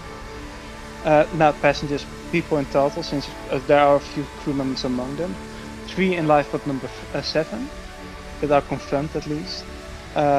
Let me see, and of course the 5 I mentioned before, along with 2 stewardesses in lifeboat number 5. And soon we come to the more debated part, since the timeline here is mostly based on Samuel Halpern, his timeline. And Sam, he's a friend of mine, very talented researcher, has been come under quite some scrutiny by the writers from On the Sea of Glass. They recently released an article that is based on a direct response on his 2023 timeline, and there are some agreements I have with lifeboat number 6 and 8 in this case. Yeah, we'll discuss it soon, since we're nearing the 1255 part. But the bottom line is, Sam believes lifeboat number 6 left first in his timeline then, at 1255. While there is much evidence to support lifeboat number 8 leaving before number 6. Even though, how to say it, it isn't an open shot case. Of course, here's the Olympic now getting into contact, under command of Captain Herbert Haddock. And of course, if you read the story, since there's an excellent book by Wade Scissorstone, I believe his name, I believe I mispronounced it, but he wrote a book on the Olympic that night that attempted to race to his sister ship. But the sad part is the senior crew members were worried for their friends on board the Titanic, since the purser was Claude Lancaster, the chief engineer Robert Fleming. They were drinking in I believe Lancaster's cabin, or it was Beaumont his cabin. The ship's surgeon was J.C. Beaumont in this case. He, how to say it, Lancaster came into their cabin in this case when they were drinking together, and told them the Titanic was sinking, or at least that the distress call was sent out.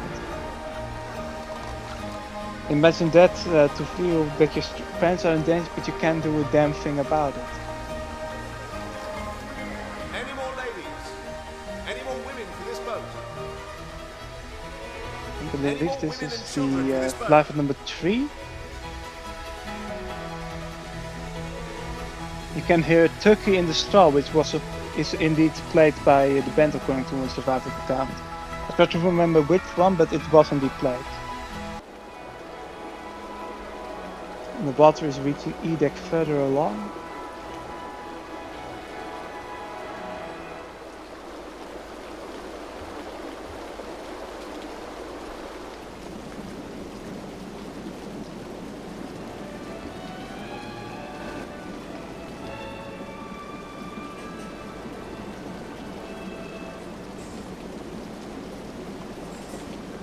And the water is now reaching the E-deck landing of the forward grand staircase.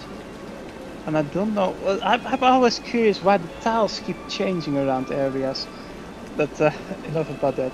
They also enlarged the door, I see, to the double emergency door to which the Olympic later would receive. It's presently not supported in the plans that Titanic had those double doors. I'll have to check it once again, but I can't recall that there were double doors. We're at 12:55 now. The ship still has some time in the left, thankfully. Normally in the blueprints for that emergency door, it was just basically a singular door. Yeah, that is what we indeed know. And as you can see, Assistant Second Steward Joseph Thomas Reed is on F-deck right now. He just came out of his quarters and checked the Turkish baths. But he sees water floating down. And here comes the debated part. I believe number 8 went first on the port side, not number 6. Even though there are some accounts that contradict number 8 going first, which always has to be addressed. Lifeboat number 6 left with 23 people on board, not 22. 22 have been established by name, but there is someone else in there that we can't know by name right now. Likely, you know, there is a Mrs. Holverson or Mrs. Siegfried Landstrom or something like that, who could have been the other occupants, but 33 is believed to be the number.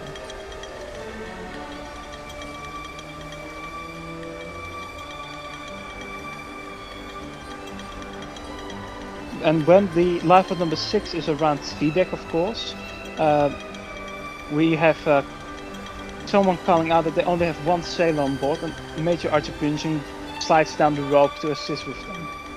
And it reminds me, by the way, on the other side, lifeboat number 3 is lowering right now.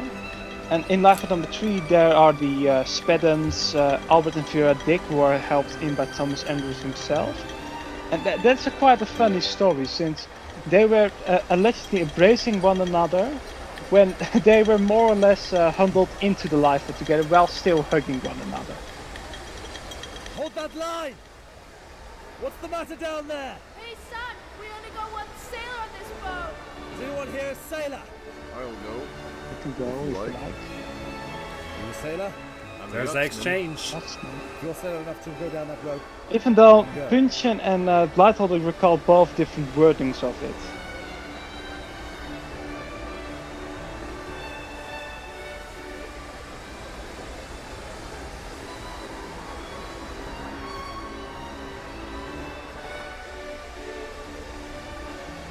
I just like that animation where it looks like he's climbing up the rope while he's in actuality he's going down. You, so to say, swing with the oars you have, so to say. Looks like.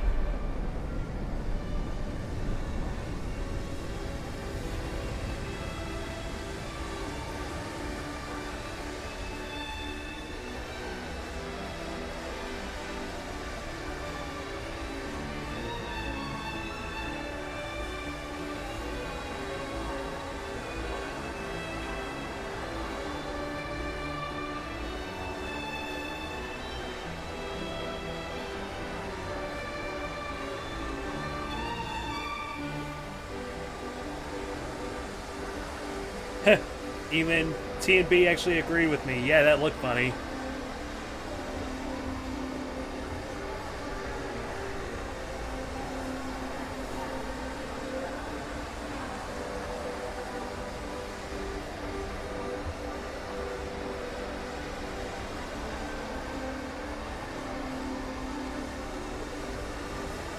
But right now the ship slowly comes to an even keel again. For a brief while that will be the case.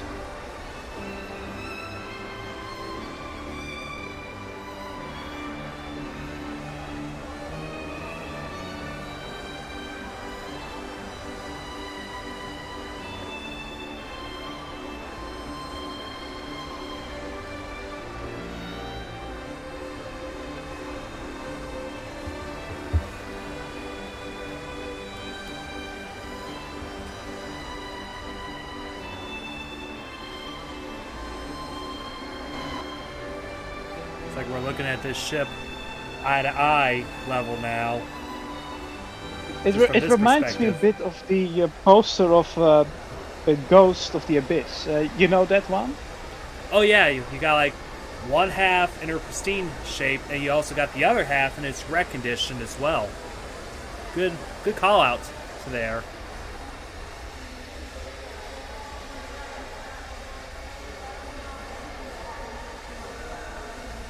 I think it's interesting to note as well that Margaret Brown being in Lifeboat 6, you know, she was quite a forceful lady. She was definitely ahead of her time when it came to polite society and the way she perceived it. And, you know, when she was very, very outspoken. And,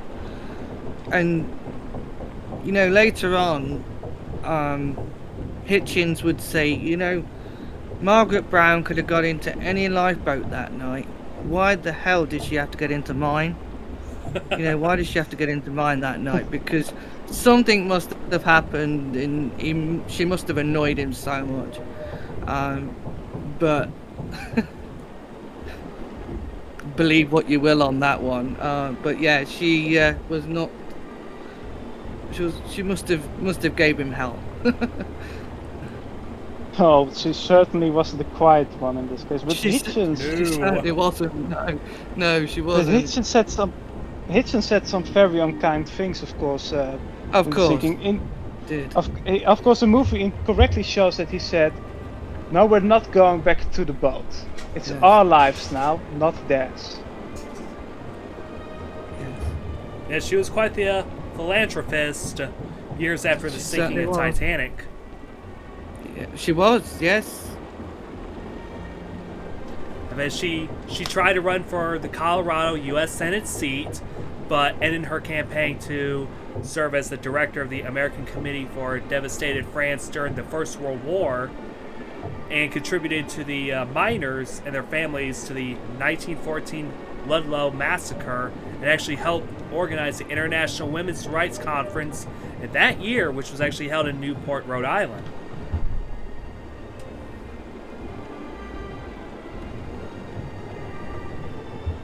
Of course, the water is now reaching the temperature room of the Turkish bath.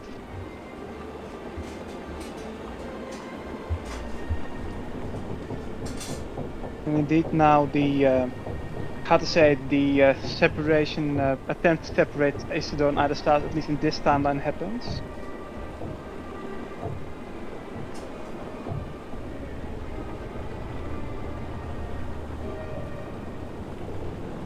But by the way, coming to Margaret Brown, there is one interesting story that supports Lifeboat number 8 leaving first, since even though her accounts aren't exactly, you know, fully factual proof, since there are some exaggerations here and there. She described that Emma Bucknell, who was her friend in this case, was in a Lifeboat that left before, and we know she was in number 8 together with her mate Albina Basini. Sadly, their friend Dr. Arthur Brewy, he had to stay on board.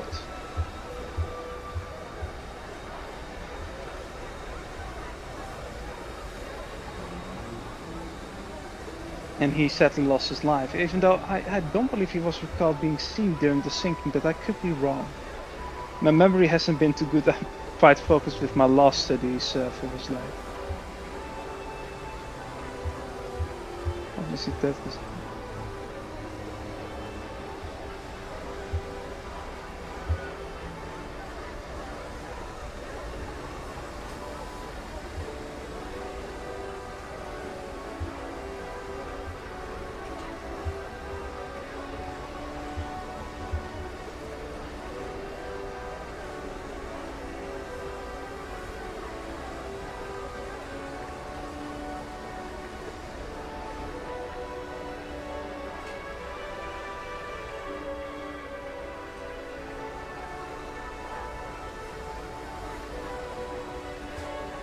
What a sight, even though it's, how to say it, frightening, it's also strangely a bit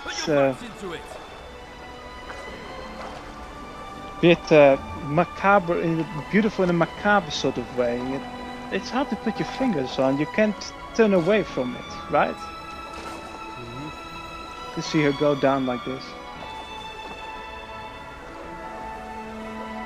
She's quite the spectacle, isn't she? In this condition. I think from a 21st century point of view, we can see this trouble. We know what's going to happen. We know that she's going to sink. We know that the unsinkable is not unsinkable, and I think we can always, you know, I think and you can imagine on the ship that there's this sense of in like security that everything's going to be okay, and you know she's not going to sink, or if she is going to sink, she'll only sink so far, and she'll correct herself, and this will go on until, you know, until it really last starts half hour or getting real. so. Yes. You know, How to say? This is the unsinkable Titanic. How could she sink? Exactly. I mean, you can also imagine the first class passengers being like, well, I paid like £50,000 to be on this ship, you know, or whatever, and you can imagine being woken up in the middle of the night very abruptly, or you know, and you can imagine like, damn, this, if she's got a hole in her, fix it up, or you know, we're getting to America one way or another, you know. Exactly so, and these often aren't people who have much experience about ships. Exactly. And often the human mind corrects the trim forward and everything. The human brain gets used to it after a while, like the ship isn't sinking.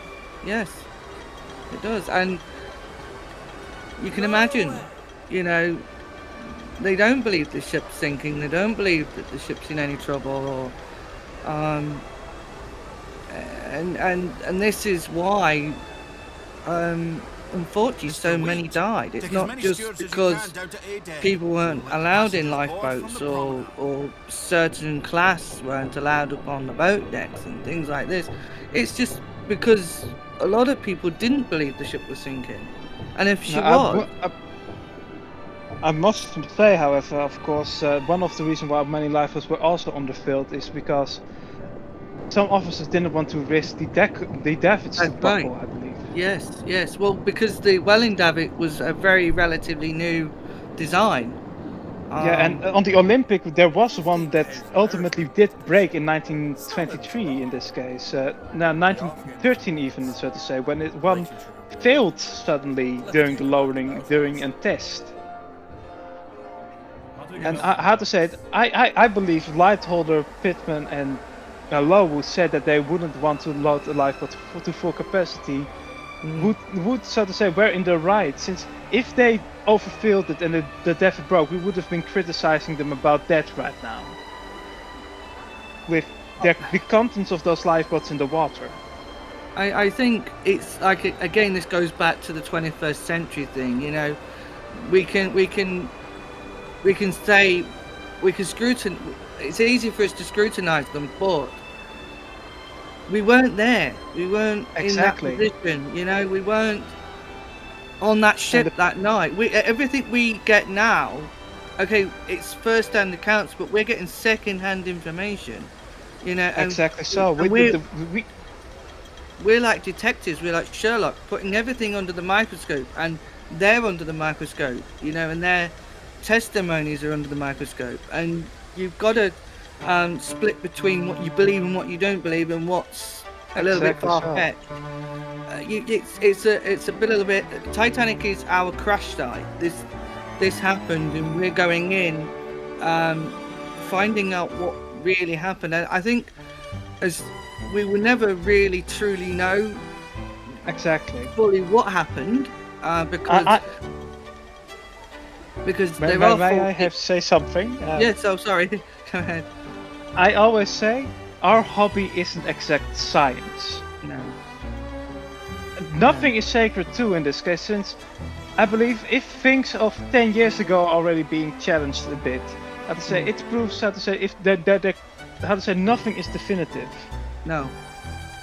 And of course, how to say that there is some worry recently about egos being into play, about some researchers being worried that, you know, that admitting that they made mistakes or, you know, and everything that makes them look weak or incompetent. I disagree. I believe admitting to your mistakes is one of the best qualities you can have. And by the way, here comes some of the other more questionable timings in my view, like the lowering of lifeboat number 9, 11, 13 and 15. A friend of mine recently did some more research into it, and keep in mind I'm not, they're the main players here, I'm just, you know, a bit on standby, I would say. My friends in this case, they found, they researched the lifeboat timings, and they have some things I agree with. I agree with most of the findings, which are 18 out of the 20 lifeboats. And these are, the lifeboats I disagree with that is easier to run down are the lowerings of lifeboat number 6 before 8, and lifeboat number 10, which I will address later on, but they place it at a very later time frame, and I have agreed with my friends. Lifeboat number 10 couldn't have lowered at 1:15. Come on, ladies, the boats are perfectly safe. But what about my husband? In a small boat like that, I can't go without my husband. Lifeboat number 14 is being lowered right now, and right now, how to say it, Fifth Officer Lowe is arriving aft. He claimed to have lowered, to have helped with lifeboat number 1, but the people present there, Horswell and Simmons of the deck crew, recalled Lowe wasn't there. And Lowe and other persons recalled when he spoke to Moody there that he only saw 3 boats getting away, so I do not believe he was at number 1. And Lowe also recalled 27 people were in it. Could he have seen lifeboat number 8 lower or something on the likes of that? But I refrain. But of course, Lowe went aft and he came across 6 Officer Moody, and he asked, "What are you doing?" And Moody said nonchalantly, "Getting these boats away." And then Lowe said rather frustrated that he saw 3 boats leaving without a proper officer in it. And an officer was asked to go in one. And Moody unselfishly describes, "You go with one, I'll go into another boat." And by able-bodied seaman Joseph Scarrett, Lowe is heard of saying to Moody, "You go into that one," pointing to number 16, "and I'll go into that one," while Lowe pointed to number 15. And Moody, he never took command. He had to say it, of course, being 24, he stayed behind. And there is a recent account by, I do know of it, but it's not too common knowledge. You have a second-class passenger, Nora Keane, in lifeboat number 10 in this case. And she describes that an officer was ordered in along with the 2 deckhands, Evans and Bully. And this officer was ordered out. And I believe, how to say it, considering Murdoch was in charge, this must have been a junior to him. It could have only been Jim, so to say. I always call Moody Jim by his name, how his friends knew him.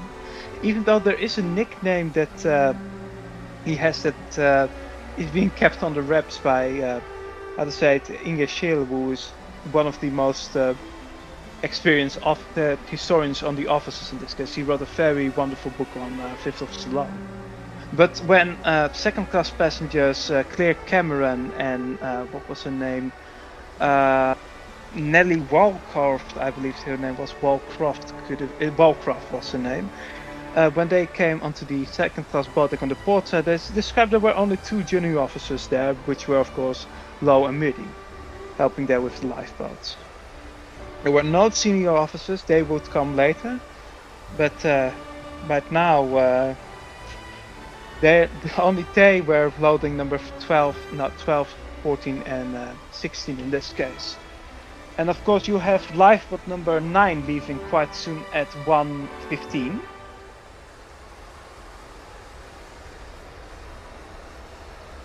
And so to say, it likely left close to 1:30 instead. I agree with all timelines that it comes closer, and my friends placed lowering at 1:31. Since of course you have an able-bodied seaman, George McGuff, who I'm not a big fan of regarding his personal life. I bear the details in this case, but he did some very disturbing stuff in his life. I will not go into detail of it, but I'm not a big fan of what he did. But anyway, he was seen by Joseph Scarrett lowering number. He was seen lowering lifeboat number 14 in this case, which is a sort of the smoking gun, so to say, that lifeboat number 14 left 125. I believe it lowers here as the last lifeboat beyond number 10 on the port side aft. But I refrain from further on that, since we have lifeboat number 9 leaving now at a very earlier time, since this is his timeline. And it's shown here from memory, from what I read from my friends, and yeah, 39 people it left in. I personally placed the count around 35 people, based on my personal tally. But in charge is boatswain's mate, what was his name? Albert Haynes, that was his name. And also quartermaster William Wynne is on board. George Paddy McGuff, whom I described earlier, and I believe that was about it. I believe another able-bodied seaman, wasn't it Jake? Jake, wasn't it Peters who was on board with them as well? Was that? Oh yeah, William Chapman Peters. Yeah, who of course later is believed to have been a quartermaster on the Britannic.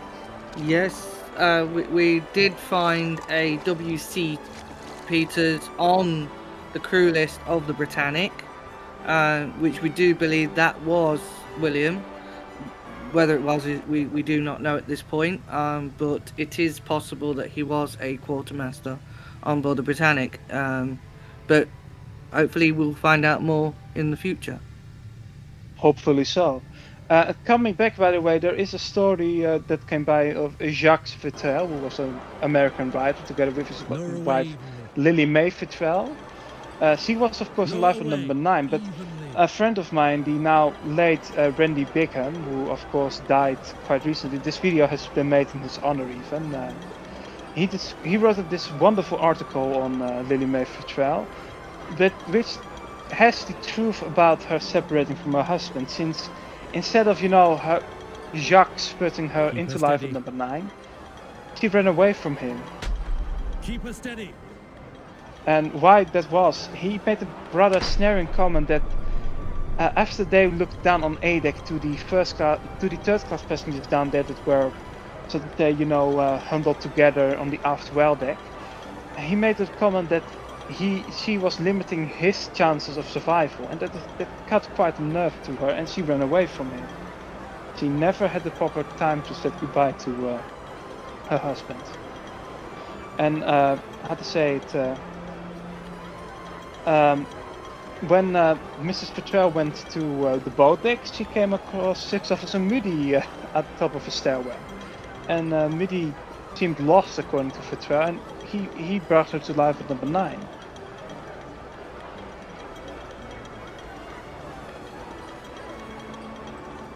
Oh, poor Jim. I hope you had some good spaghetti, DK. Oh, it's actually really good with sauce and finely shredded Parmesan. Also got a Caesar salad with bacon bits. Sounds good. Oh, that sounds like a good spaghetti. I would like to discuss that a little bit. That flooding, the flooding is come from the floor plates. This was, I believe, seen by Patrick Dillon, trimmer. George Cavell, I believe. Yes, he did see the water coming up from the floor plates, which does sort of support the it does support maybe a grounding theory where the ship did damage her double bottom, which is why the water's coming from beneath instead of from the side in boiler room 4. It's perfectly possible, of course, but it is. Again, we'll probably never know. I know. We have Thomas Andrews here. Ooh. Sorry, I know Parks here alone. So, sorry, my apologies. that's okay. But of course you have Thomas Andrews here alone in the smoke room. I believe this was a bit later in real life, since the steward in question, Veranda Cafe steward John Stewart, he was saved alive at number 15 according to Samuel Rule. He was briefly put in charge. But he saw Andrews with his arms folded, much like you see here, and he didn't respond to Stewart. But now coming back to Parker Stevenson. Yes, Park Stevenson says the one thing that he wants to do is get into boiler room number 4. He wants to see where this flooding. He wants to see it. He wants to get into that boiler room. That's the one thing he wants to do. Hopefully, he gets to quite do a it. mission. I hope so too. I hard to say, it will be a hard task, since I know Scotland Road is quite collapsed down there, to put it mildly. But around this time, Lifeboat number 16 is being lowered, and it was either done by Sixth Officer Moody or Chief Officer Wild. Around the same time, you have an Korean by the name of John Collins. He is a Belfast-born man. He comes there and he is denied access to Lifeboat number 6. But no, he's denied access. He doesn't think he is allowed in, since there is a bunch of firemen around too.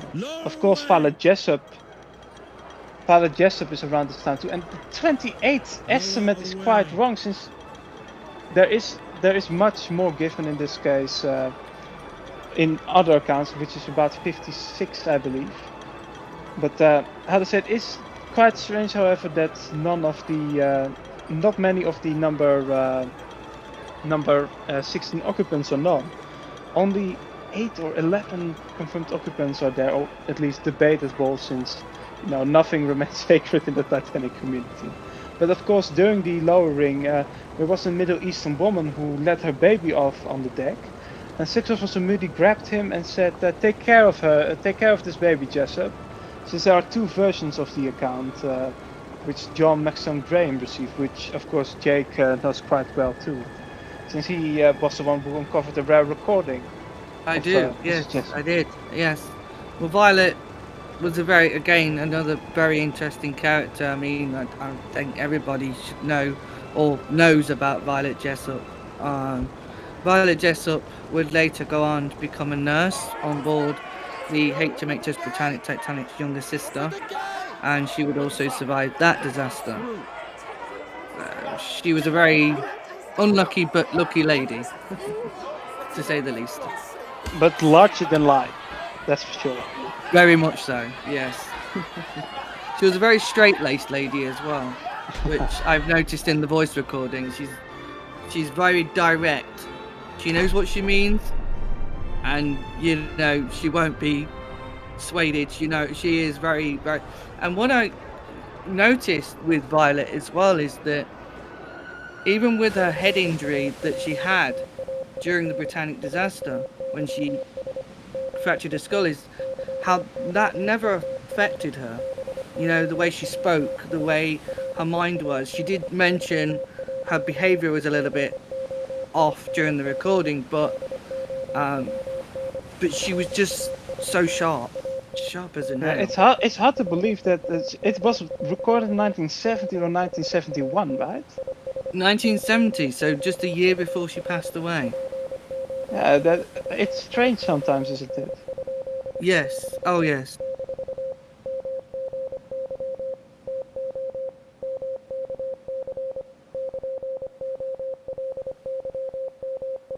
Which video? Oh yeah. I have connections that can make it a household name, of course. Even more stuff. Please do.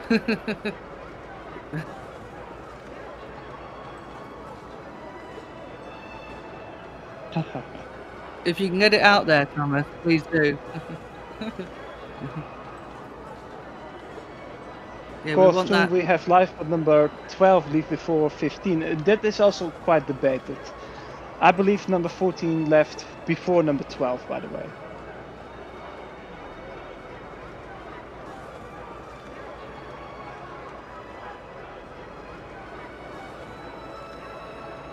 believe me, looking into timelines and such can be quite a pain.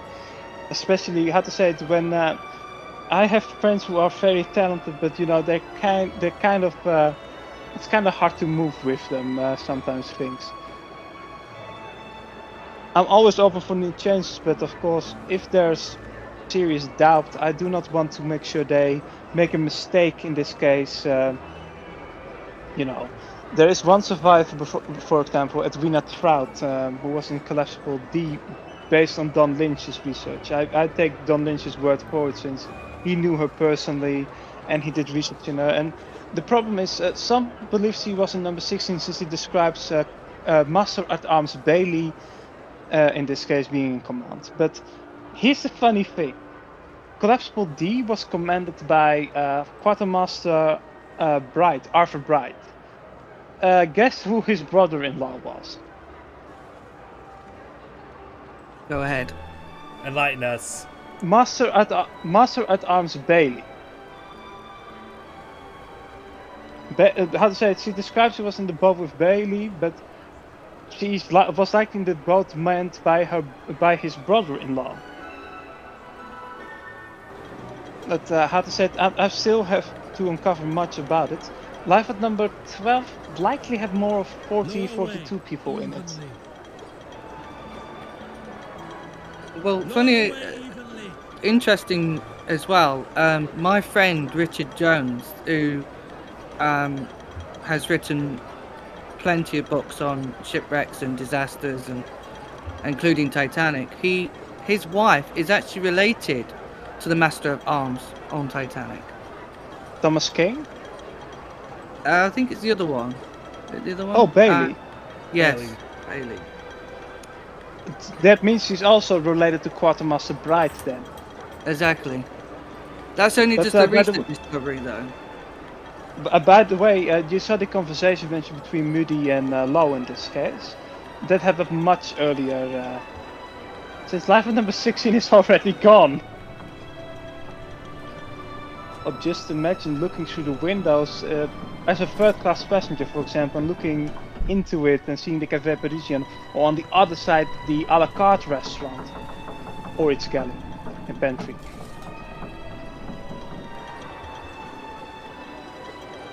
Number 11, of course, by some, according to some, it was more overloaded than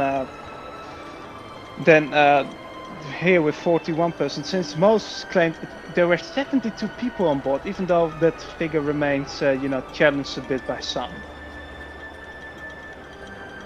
But there was an interesting lady on board Lifeboat 11, and that was a lady called Kate Phillips. She was a second-class passenger who was travelling on board the vessel with her lover, Henry Morley. He under the name Marshall, right? Yeah, he owned a confectionery shop, sweet shop in Wolverhampton, and Kate was only 19 at the time, and she was his assistant. And they started a relationship, and Kate managed. She got pregnant before boarding Titanic, and no, not before. Oh, wasn't it before? She got pregnant on the Titanic. There's a calculation. Oh, well, on the Titanic. Well, yeah. And, based on when Ellen was born, which was the 10th of January, the only possible time at conception was the 14th of April, and everything after that. That's right, because she was born in 1913. Yes. But yeah, Kate. Sadly, Henry did not survive. Kate did. But when she reached New York, she was so alone, and her family did take her in. But I think when they found out that she was pregnant with, an unmarried, unmarriedly, she did end up going back to the UK, back to England, and for many years there was such an argument, a disagreement between both families, the Morleys and Kate's, and the Morleys did not want Kate telling Helen who her father was, and and I believe the Morleys did pay Kate off. They told her to keep her mouth shut, basically. And for many years, Ellen fell out with her mother, and there was such a friction She between was mentally mother quite and unwell. She was, yes. But for many years, Ellen tried to find out who said, "Oh, my dad was Henry, my dad," but no one would believe her. In fact, she was, disagreed on her quite a lot, and it's only just recently, in the last couple of years, that we did find out that actually her father was Henry. Yeah, indeed, 6 years ago, 2020. Yeah. Yes, but sadly, She died with the fact in her mind, at least. she did. She didn't. She didn't. She wasn't around to hear it. She passed away. Indeed, I mostly blame this on Henry, by the way, what happened, so to say. Yes. I mean, he was married, had one daughter, I believe. Yes, 12-year-old daughter. Yeah. Yes, 12 years. And he lied to his family in this case that he was going to California or something like that. Oh no, that was the excuse or something like that. But he sold his shares to his brother and so, and he basically screwed Kate over. Yes, I mean he did leave money for his daughter, his older daughter, out of some of the money that he got from his businesses. But Beverly, who is Kate's great granddaughter, she says that she believes that Henry may have not gone through with the marriage when it came to it, because from what Beverly says is that but his brother was also a bit of a womanizer himself and would also date younger ladies, Sure. So it was sort of in the family in a way. So who knows? Coming back to what is going on, Lifeboat number 14 is being lowered right now. In command is 5th Officer Lowe. On board are Joseph Scarrett as able-bodied seaman and Long with another few. And Lowe has his Browning pistol in his hand in this case, and he already gave, in this case, he already warned on deck in this case that not to rush the boat, and he fires 2 warning shots between the deck. And before that he even warned a young man that not to rush the boat or else he would blow his brains out, basically. 3 accounts in this case support that it did happen. But the young man thankfully wasn't shot, but Lowe fired his first warning shot, I believe, around the boat deck, at least nearby the crowd, to disperse them a bit. But of course, there also are a bunch of stewards on board, what was his name? Alfred Pugh in this case, and Pugh there's this very wholesome picture of him meeting with him being reunited by Harold Fillmore, and Fillmore in this case was saved from the water by Pugh, and it's them as old lads, so to say, in this case reuniting again in the 50s or so. Very sweet photograph. I will post it later on. But you can see the water is reaching the windlass room, and there are mooring holes there which are open to the sea, so the room fills further, and it first goes down the storeroom. So suddenly you have tons of water flowing down, pushing the ship deeper down into the water. Lifeboat number 3. The lifeboats timings here are far too early, by the way, as mentioned before. I believe lifeboat 11, which lowered closer to 1:37. Lifeboat number 30, I believe 1:41, and lifeboat number 15, 1:45. But these times for 4, 13, and 15 aren't fixed. 11, we have a supported time frame by Edith Rosenbaum, who of course was quite of a character herself. Put it mildly. As we I see, remember I was. Door. The forward one indeed is allowing water through, and not to mention there are many portholes in front of it open as well, which which easily would flow in more water, causing the list to increase. And Scotland Road is also on the port side, meaning there will be more uneven weight on the port side, which will increase the list to port slowly but surely. And you can see the water is flowing down on D-deck forward already, and of course cabins on the other side with the open portals as well. Of course, lifeboat number 14 is experiencing some fall issues in this case, and it drops it down rather suddenly. That was an unsettling ride. Yeah, there is a passenger who later became the oldest one. I forgot the name, Mary Davidson or Davis. Mary Davis, I believe. She was either in 15 or 14, but she fell out of the lifeboat. And she became 104, I believe. Could be wrong about that.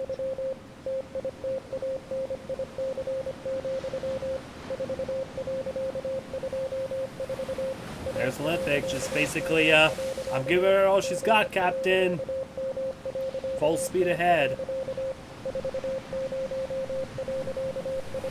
She's reaching out for her sister, a bit poetic. But as I said, the senior crew members, they had friends on board. They were worried sick to death, so to say, about the mate.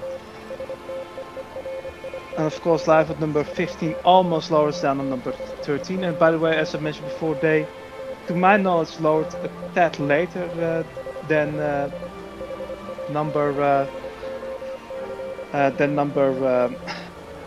than here in the animation. But recently, the historians of On a Sea of Glass have cut down on their former time estimate due to the presence of boatswain or boatswain Alfred Big Neck Nichols, so to say. That's his name, but nickname was.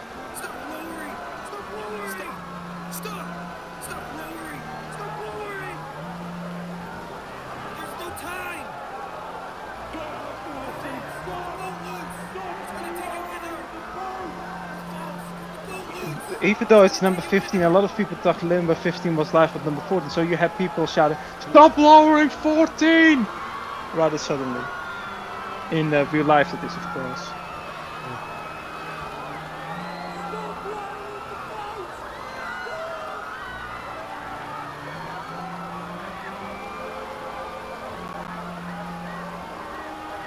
And just in time, thankfully. One close call right there. It is amazing to look back and consider other lifeboats, with exception for A and B. They reached the water safely without much trouble.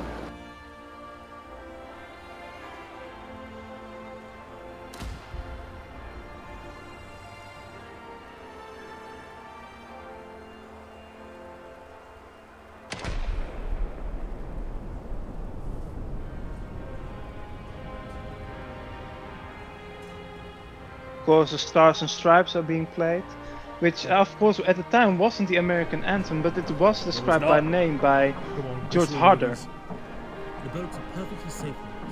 It wouldn't be until 1931, I believe, that Star Spangled Banner would be the U.S.'s national anthem. But how to say, it was mentioned by name by George Harder, of course, so it was played. It remains a beautiful anthem. And of course, this is actually based on Francis Scott Key's account of what he saw when the British were bombing one of the bases during the War of 1812. And of course, this slide said perfectly that our flag was still there. So no matter how many shells they threw, I think it was Fort McPherson, I believe. Keep pulling. But could be. I must admit I'm not an expert on American history. The flag was still standing. So that's a little piece of American history right there. Oh, chills. I may look it up. Let me look. But the In time, please. But in the meantime, lifeboat number 4 is being showed as being loaded, and many wealthy first-class ladies were on board, like Madeleine Astor and her maid and nurse, together with, let me see, Eleanor Wagner and her maid Amelia Giger, with her husband and son staying behind. Marion Taylor is on board. The Ryerson family, with the exception of Arthur Ryerson, is on board, and Alexander Carnes, who was the valet of the Carter family, is helping Mrs. Carter and her 2 children in. Of course, one moment that will happen later is when Jack Ryerson attempts to go in. He was halted by Second Officer Lightorder, saying no more, the boy can't go. And of course Arthur stepped in, already having lost a son earlier this week, saying of course the boy can go with his mother, he's only 13. And Lightorder then said, alright, he can go, but no more boys.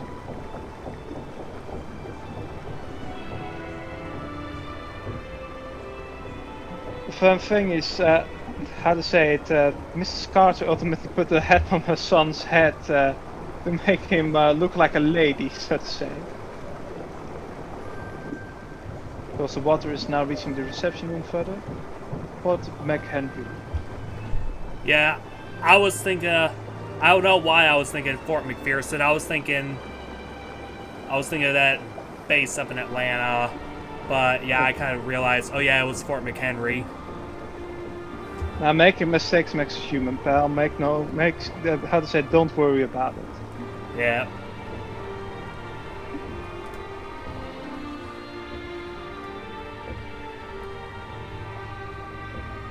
You can play Humorisk on the background in this case, which was the music that was heard in the first sinking video of Honor and Glory back in 2015. I was a very young lad in this case. I was just about 12 when I saw that video, when I was in my first year at high school. As I said, the European system is in this case a bit different than the American one, since we have high school from 12 until about 17, 16, around that time. I believe it's different, at least. I'm not different. I'm not an expert at American schooling as well. There's some rambling here and there, of course, but...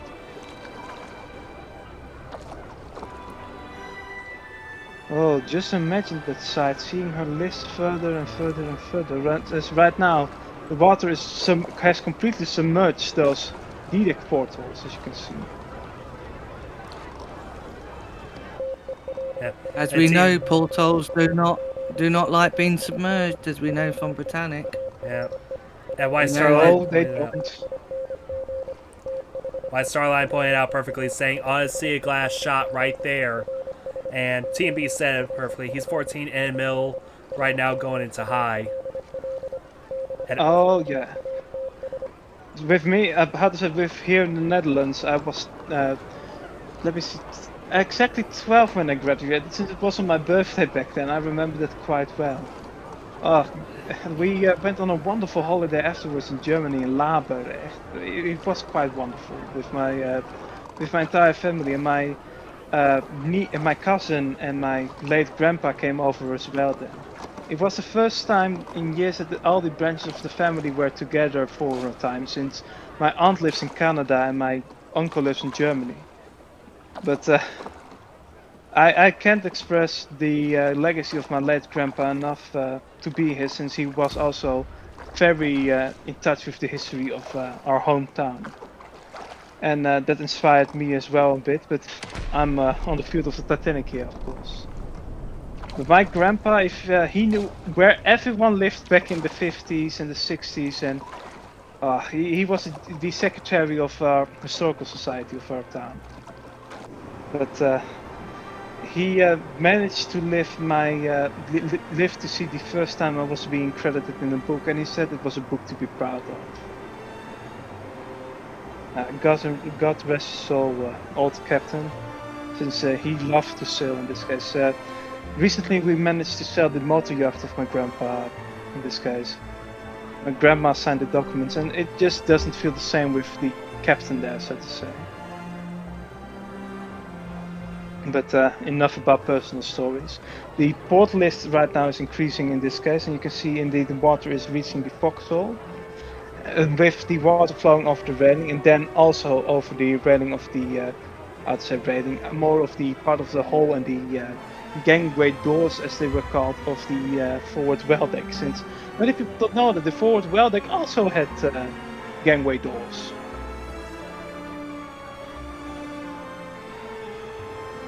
And it must be close to 1:45 by now. And of course, Fourth Officer Boxall and Quartermaster Rowe, with the assistance of Quartermaster Bright, have been sending Morse messages and also sending up rockets all the time to get the attention of the ship that is looking at them, the light they can see, which is very likely the California.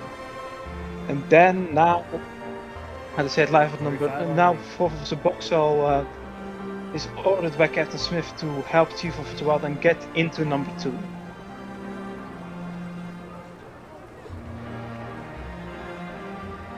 And about 18 people are on board there when it slows down, which leaves about 22 seats unoccupied for her recommended, capacity. But as we established before, lowering capacity and, capacity when in the water, when flooding, when in the water in this case, were considered different. Yeah, the open portholes, I believe, in this case, was a main part of it. As for the dock, I haven't heard of a dock surviving in Life number 1. I have to, in Life number 2, I mean. I have to read George Behe's book again, which have the funny tidbits about the Titanic here and there. It's, how to say it, it features an entire detail on Titanic in the animal kingdom. It's a kind of fun tidbit. Anything written by George, I highly recommend, by the way. But he wrote this book filled with tiny tidbits here and there, and he details all the docks that were on board and such. It's a real fun reading experience. I highly recommend it.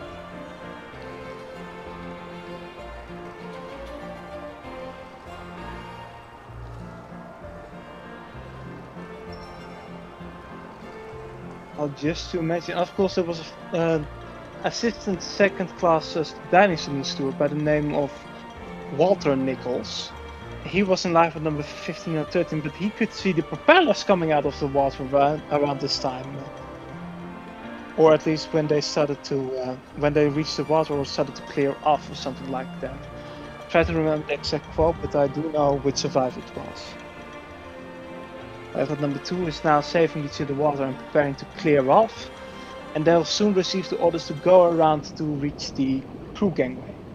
And there is it, the assassin looking on its target. Yeah. You can actually see it resembles the Rock of Gibraltar, to which actually today, as a matter of fact, the SS Bremen was the first ship to go through where Titanic sank, and there's a photograph that was actually taken by one of the passengers on the Bremen that actually shows this iceberg. Taken by, let me find the name, Stefan Roerich was the name. Yeah, and the iceberg is often named after him. And how to say it, I have no doubt that is the iceberg, so to say. It matches with what Joseph Scarrett in this case, who I named many times before, already in the stream, who is now safely away in Life at number 14. Yeah, and we know that iceberg is very smaller than the actual rock itself. Of course. The iceberg in this case, we know via survivors, didn't reach the top of it reached over the boat, but it was about the same height as the lifeboat stood on the deck. Many more first class statements are flooding, as you can see. Oh, just imagine that. I believe this is the old animation that we used before. It is meant to be C8, I believe.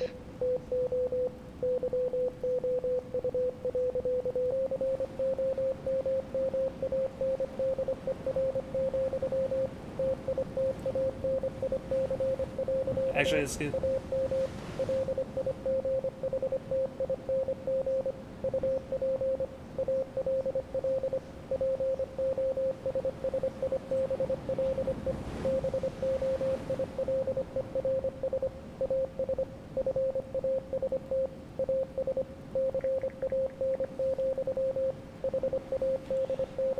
Well, hard to believe this. From the moment that we were all together doing this, it turns out we did had a Facebook, not Facebook, like Discord hacking incident.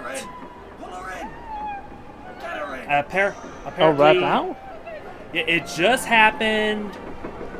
It appears to be a historic product. I really don't like bringing that kind of stuff up.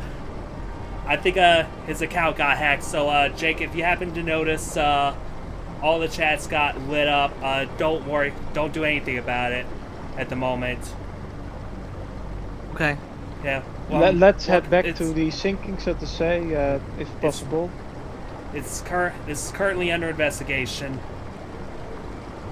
I hope it isn't anything too serious. But soon we have Lifeboat number 10 lowering down, and my friends in this case have discovered it's very, very, very unlikely that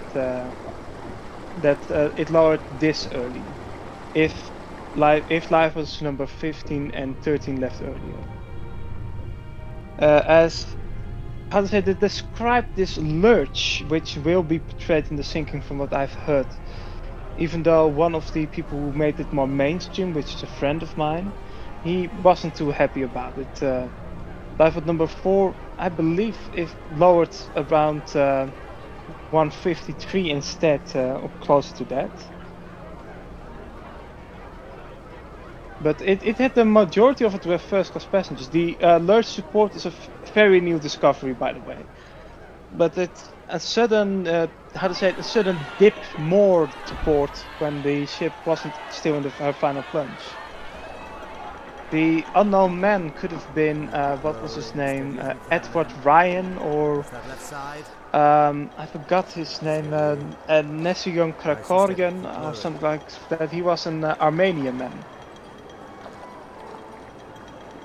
But someone jumped into Lifeboat number 10, hitting someone, and a couple more of the men jumped overboard as such. Yeah, it's very new, the lurches, so I hope we'll see it more in this case. But a friend of mine did more research into the topic.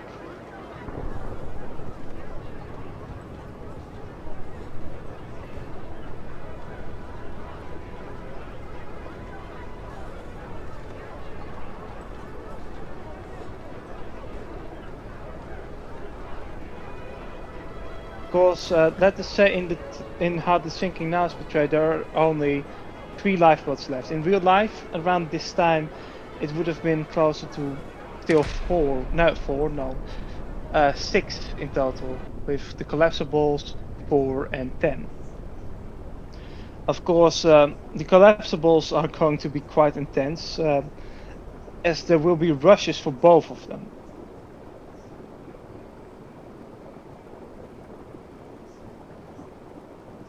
There's California just... I think the one thing that California is guilty of is they didn't put the 2 and 2 together. Yeah, they had to say it. I do not believe they could have made too much of a difference, but you know, the history doesn't deal in alternatives, so to say. Pardon me.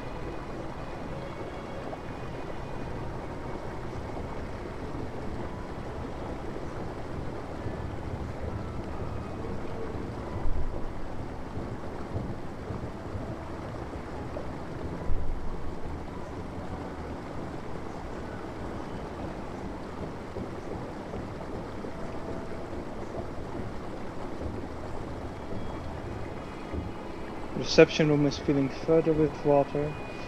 The wicker furniture made in the Netherlands in this case, by the way, a bit of a shout out to my home country. Of course is flooding up, as you can see. The lights, the power is dying in this case, since all throughout the sinking, the electricians down in the main switchboard on the orlop deck are they put on more electrical engines. In this case, they're, how to say it, cutting off systems here and there. They try to make sure the power can be maintained, as more lives will be saved that way. And in the meantime, we're looking at B-51 in the Adams style. As it's abandoned, its owners, the Cardosas, are safely in lifeboat number 3, along with their mate and valet. And yet, as I said, it won't be another, let me see, 83 years before someone enters cabin again.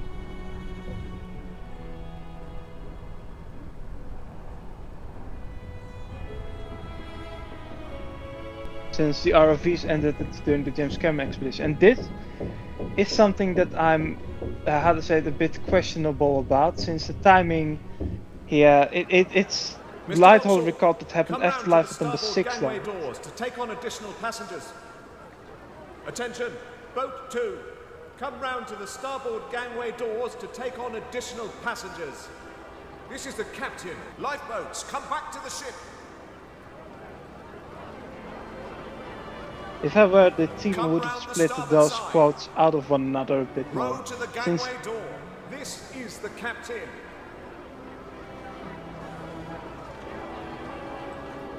But now there are still 4 lifeboats remaining in this timeline at least. I would believe around this time lifeboat number 4 was reaching the water and lifeboat number 10, I'd say it would be lowering about this time. The ship still has 35 minutes left. And the water is reaching sea deck now. There are some open portholes on sea deck as well, which cause some flooding, of course, via the staterooms. And I don't believe the corridor, but I could be wrong. My memory hasn't been the best on the Titanic, but I believe it's been mostly decently, it went decently well so far.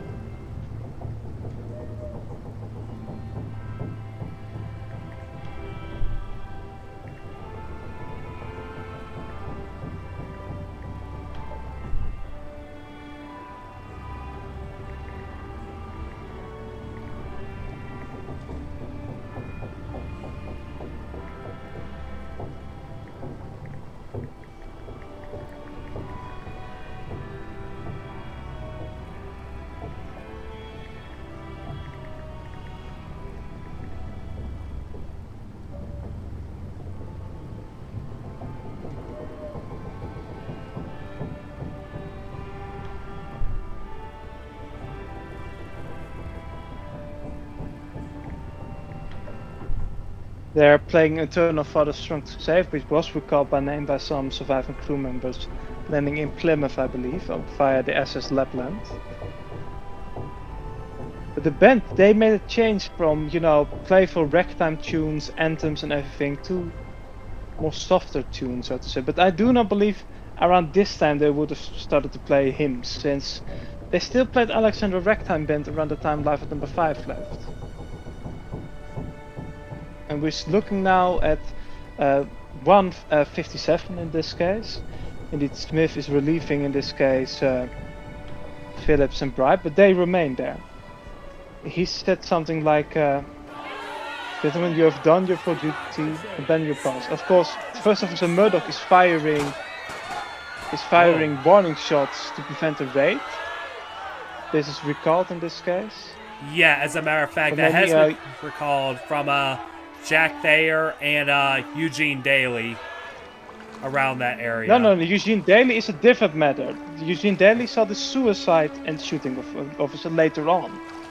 But this is a different matter. Warning shots in this case. There were 2 of them fired by First Officer Murdoch. And Jack Thayer believed it was Person McElroy, but I can guarantee you it wasn't McElroy.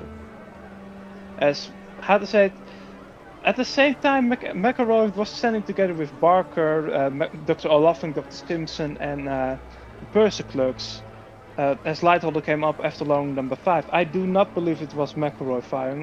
It was very likely Murdoch firing warning shots to prevent the raid. But Eugene Daly, he saw a different matter in this case. He saw the shooting that happened later on at Collapsible A. And I've looked a bit further into it a few days ago, and they do feature the officer suicide and shooting of 2 men here. which of course is a can of worms all to its own.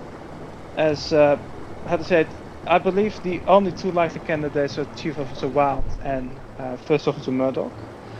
And with Murdoch, there are two accounts of him that point out that he was alive by the time the wave struck. That, you know, when the starboard list corrected itself.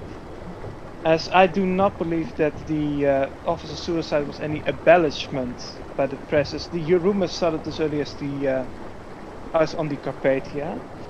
And we have accounts from George Rhymes, Eugene Daly, John Collins, Victor Sunderland, Peter Daly, and Richard Williams, who described that, or so to say, they saw a suicide, they were told of the suicide, or they had gunshots around the time.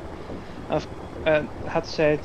I do not believe it's far-fetched fiction, so to say, to put it mildly.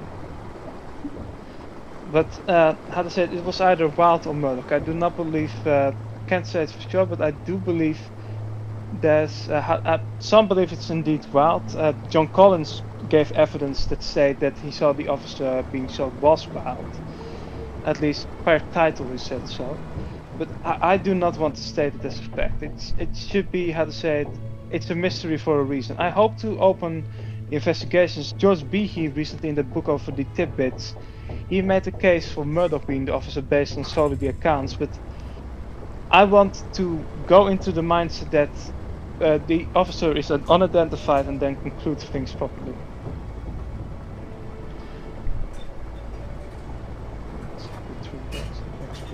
That's fine. I cannot conceive where they will be. John Hardy, by the way, was the second class chief steward, and he spoke to Murdoch that night when they were heading forward or something like that. And Murdoch remarked to Hardy, who has been a shipmate since 1907, I believe already. I believe she's gone, Hardy. And some believe it refers to the Californian disappearing. Some believe it refers to, you know, the ship not having long. But how to say it? It could be either of them, of course. And of course, we're now nearing the final stage of the sinking. 20 more minutes to go. Yeah. Only collapsible D remains safer in the davits, with collapsible A and B on the roof of the officers' quarters. This can't help to increase the list in my view. I believe they will portray the lurch now in this case.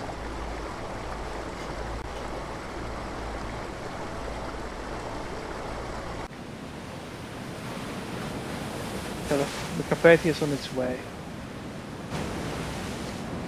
Of course, the Carpathia was captained by Captain Arthur Rostron, of course with his chief officer Hendrickson, where my friend Dan Parks wrote a decent biography on quite recently on the internet free of charge.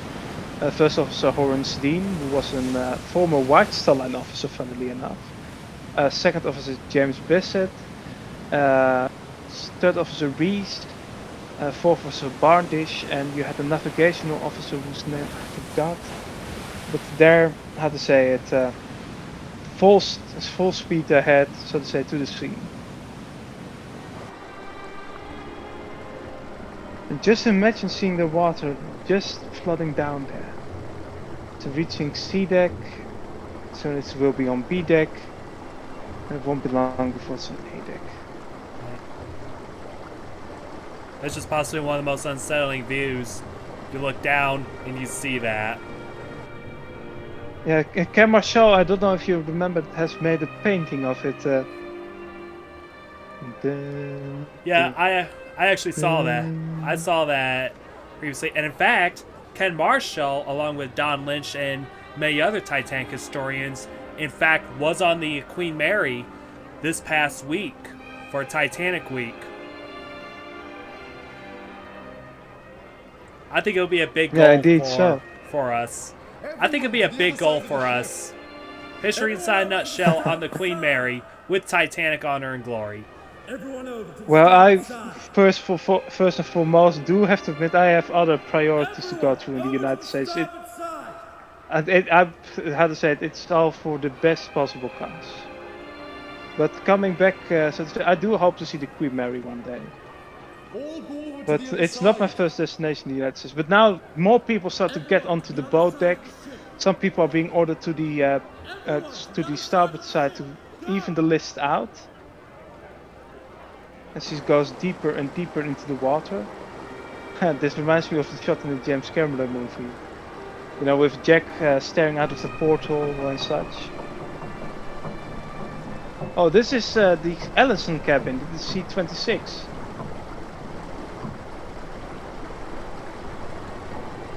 Oh yeah, Caroline Brown and Edith Evans. And Edith Evans, how to say, that is a really tragic story, since he was with Caroline Brown, of course, at the time. Whose sisters, Charlotte Appleton and what was her name? Malvina Cornell, they were saved in Lifeboat number 2. And they're still on board right now. And there was only place for one more woman, and how to say it, Miss Evans said, you go, you have children waiting for you at home. And she remained on board.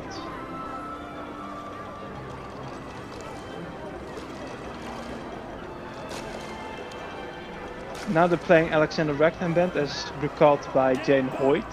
Get back, each one of you! Get back! Stand back, gentlemen! There is currently at Collapsible D, there is a rate of passengers coming by, and the officers, Lightholder and Wild, have to link arms together to prevent a rush together with crew members. And how to say it, it's possible Lightholder fired warning shots, but it remains debatable. You can see the cabin C-26 is flooding deeper and deeper into the water with their brass furniture being awashed. The Ellisons in this case are still on board with their daughter Lorraine, Helen Lorraine Ellison, while their only son Hudson Trevor Ellison is saved from life at 11.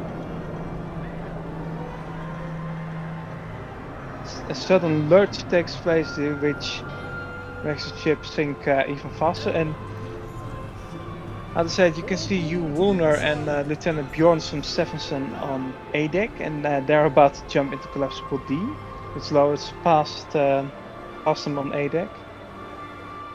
And of course, there is a very sweet story about Frederick Hoyt. Mr. Hoyt went to Captain Smith himself, and they drank some water together, and Smith advised him to make a jump for it. And ultimately he was saved in Collapsible D together with his wife, and his wife, who was attending to this man who was pulled from the water, realized it was her husband. And I believe it was Irene Harris in this case who described the sea had given the seas had reunited the Hoyts or something like that, or the sea had given the Hoyts to one another. And you see him, Lieutenant Bjornsson Stephenson, and you want to jump into Collapsible B.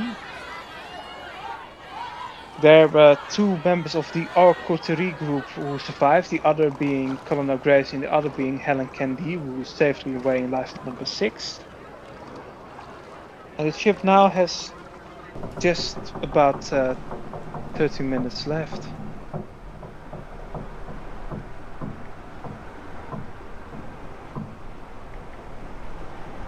The water is reaching sea deck now, and it won't stop. Already it was impossible to stop any inflowing water at the moment. More than forward 3 compartments with the cargo holds were damaged. The power, it doesn't have long either. The electricians in this case down at the main feeder switchboard, they're, as I said, sending men on top to see what is going on, like Alfred White. And they're assisted down there by the Hudson Wolf Guarantee Group members like William Henry Marspar, Anthony Frost, and likely Ennis Watson as well. And right now Collapsible A is being pushed off. In this case 3 officers are here, which are Wild, Murdoch and Moody.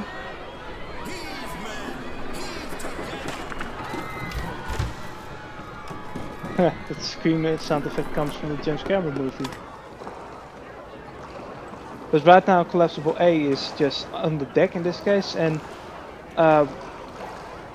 some passengers try to rush it, and of course shots are being fired at them.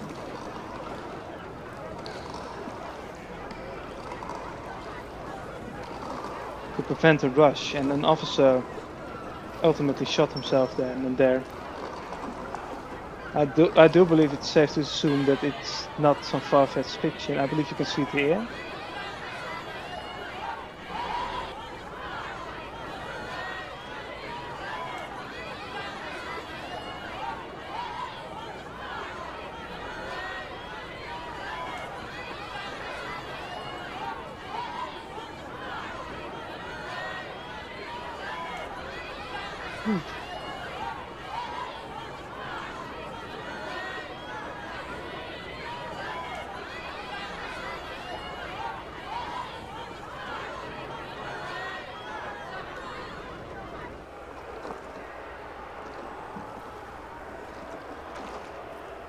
Perhaps we'll see you safely rolling off.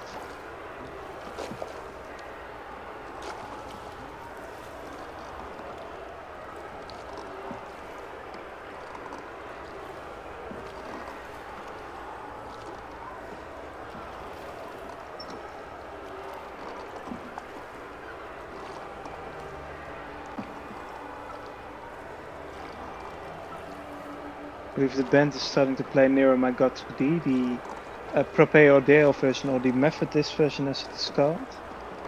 Wallace Hartley's favorite version as a fact, we know, via his family, and Elwood Moody, who was a friend of his on board the Martania, whose friendship can be established via Ellis Island documents. And how to say it, it still remains debated which version it was. I do believe it's the more likely version, but there is one account that goes to contradict it. By the way, the band is shown here playing on the starboard side. I'm not too sure if they did, since the account in question comes from an unreliable witness account of Augustus Weichmann, who I named before, who was the first class barber. I do not believe he would have been in a position to see them. I do believe the position, if they were indeed on the starboard side, is better than other animations, since they have them placed beside the gymnasium. And of course you have Thomas Andrews here, and in this case, and Captain Smith saying their goodbye in this case, and this is pretty much how I believe it went down, with them, so to say, saying goodbye and going the separate ways. I believe we did this together well, how to say it. We made a video on it where that was the conclusion as well, that they didn't jump overboard together. I've been very vocal about it, since Fitzpatrick's account doesn't indicate that they jumped together, but more, you know, he was working on collapsible A at the time. He saw Andrews and Captain Smith pass him. When he looked again, they were gone, and Fitzpatrick presumed they went overboard. And Smith was indeed seen on the starboard side by saloon steward Edward Brown, and he said, "Look after the women and children. It's every man for himself." Also, I probably, how to say, I paraphrased it, of course, but he went to the bridge then alone, and it was moments before the final plunge started.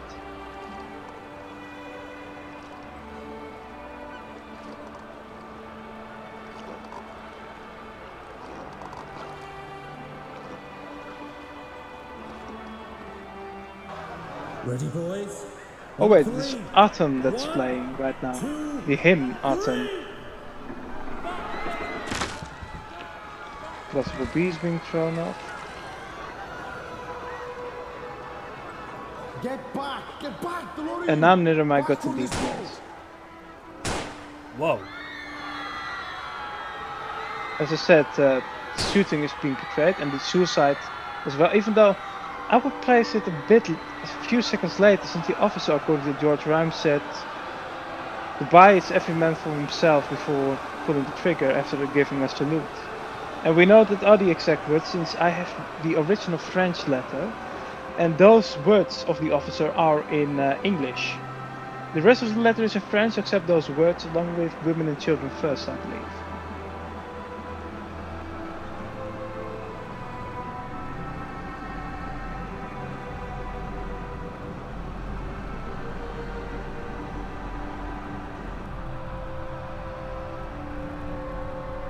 That's the mighty shot.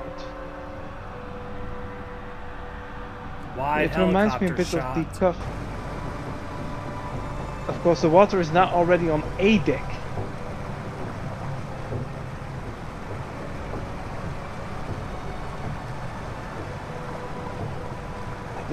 All the beautiful oak, all that, how to say it, the woodwork, and now we're looking at the Strauss suite, which, by the way, the clock in it unadjusted would likely have been on 1217, not 1217, 217 when it flooded.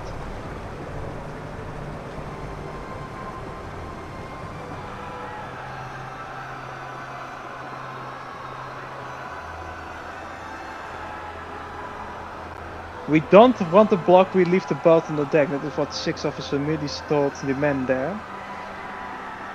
But he was overruled. Murdoch wanted to swing the lifeboat out.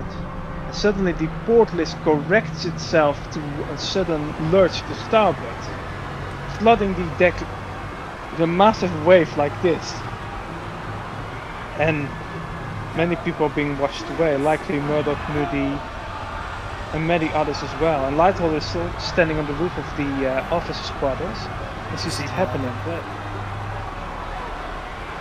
Yeah, and you can see the power secret is stopping forward in this case, and she's going real fast. She's moving forward as well, as you can see a bit.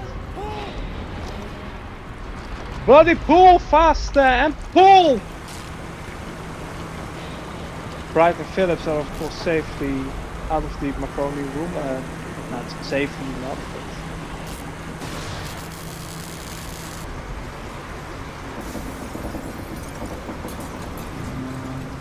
Jesus, look at this shot. The shaky cam and such. Of course, the shot the James Cameron movie had as well. Cafe Parisian has its furniture falling apart. Water's in the saloon.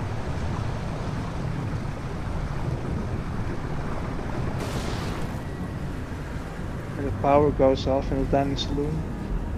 And the ship, the funnel hasn't fallen yet. It will any moment now, since the light casings are being pushed up. So it falls down, and it falls to the starboard side in this case. And likely crushing Charles Williams, while his son Richard is watching on, even though in some versions he didn't say so.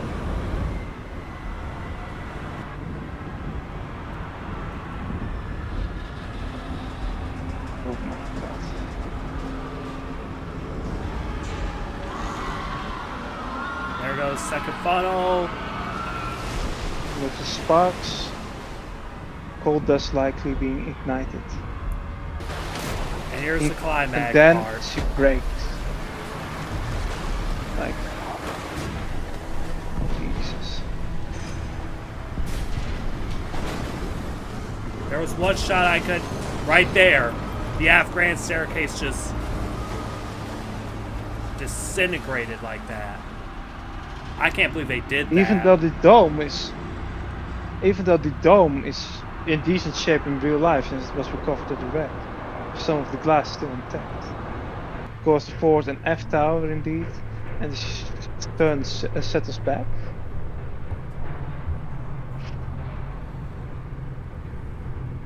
And the fourth funnel is still standing, and I know there's some disagreement with its standing, since the writers on the Sea of Glass believe it fell during the breakup. But I'd say that according to, if you read Thomas Paddy Dillon's account properly, you see it remained standing until the water pushed it up when the stern corrected itself. And we know it is not uncommon behavior from other ships to display that behavior when sinking. We have it from the Bardic in this case when it sunk during the Second World War, even though in much different circumstances, that the funnel remained upright until the sinking. You know, when the water was pushing it up in this case.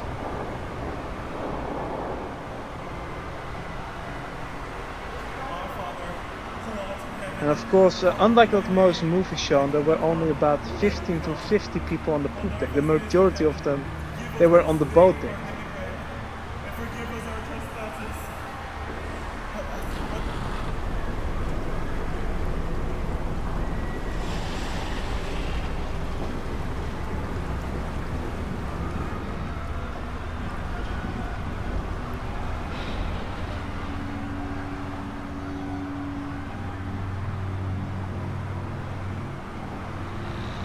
electrical funnels now being pushed, as you can see.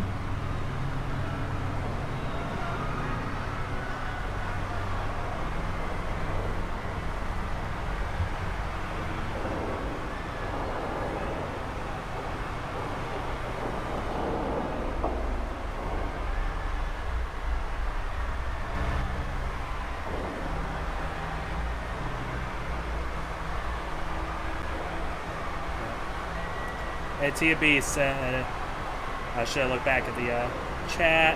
Yeah, I figure I only saw in this and Emperor SG's animations. And as a matter of fact, speaking of Emperor SG, I actually got to did some voice acting for his animation as well. Oh, nice. He's a pal of mine. I haven't contacted him too much lately, but my lost cities can be quite busy, of course.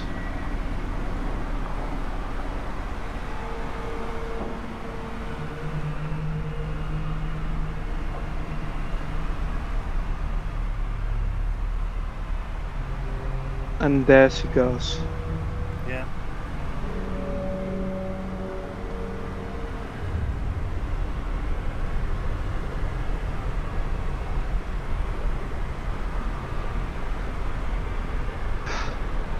Just like that. 2 hours and 40 minutes since it started. Now she's gone. It's 2:20. She's gone. That's what Pippin said when he looked at his watch. Unaware which of his brother officers would make it, or were still alive. The underwater shot reminds me from the 97 film. Yeah, when you see it disappear when Rose Jack tried to get to the surface. Yeah. And there's the bow. All that is left to hear is the screams of the helpless and the hypothermic. I think it's gonna go on for long. Jesus Christ. And it's gonna be traumatic. But this is as close as how it would sound in real life. Jesus. I wish it could have been quicker for them, instead of, you know, being this long, painful.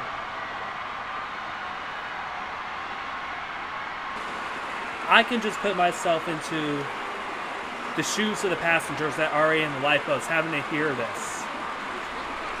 I wanted to be putting my hands over my ears just to try to block it out, but you just can't. It's everywhere.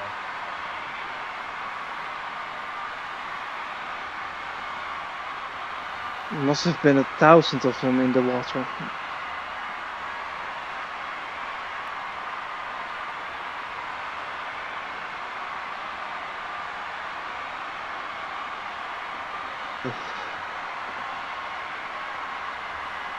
Yeah, WhiteStar said he said in the chat, they use a prayer I recorded.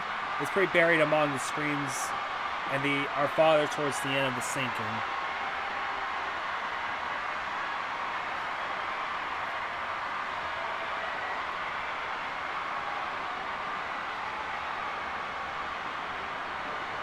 Yeah, this just, that's one thing you cannot ignore.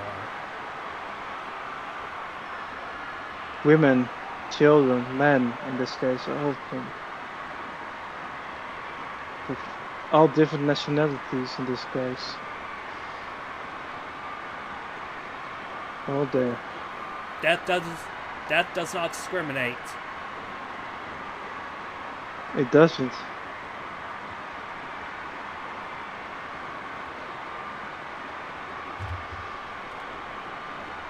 Oof. Just, oh Jesus, that is, even if it's a recreation, I do not believe it's, what we feel here is how to say, it can't be as much of the percentage of that what was really heard there. I think it gets you. And there's a bow just still continuing her descent even after we just saw that shot of the Olympic. I think at that point for the bow, the mast should have at least snapped back. And here we are in Belfast, Harlan Wolff Shipyard.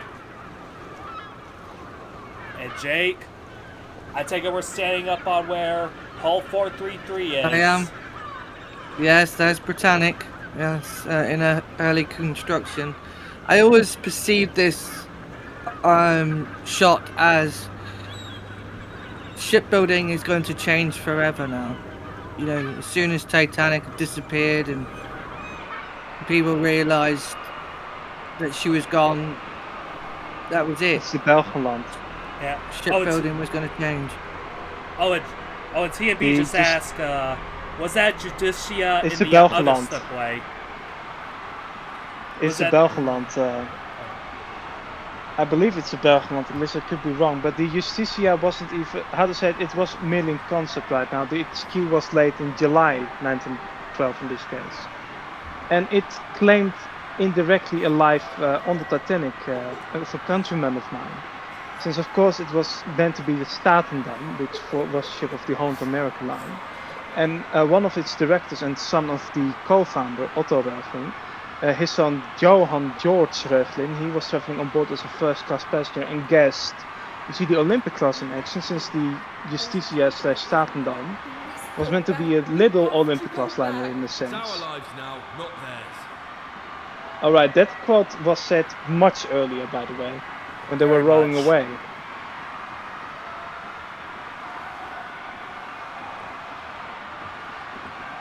I can always think about this for Harlan Wolff. Even though it's the sun is starting to come up around that time frame, can you imagine the workers' reactions when they heard the news?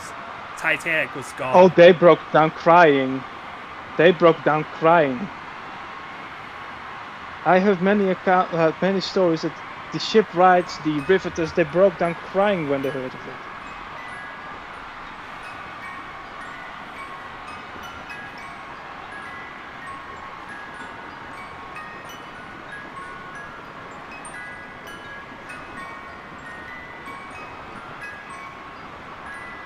A Lucky Pig mascot. Maxime, I believe it was called, right? And there's the killer.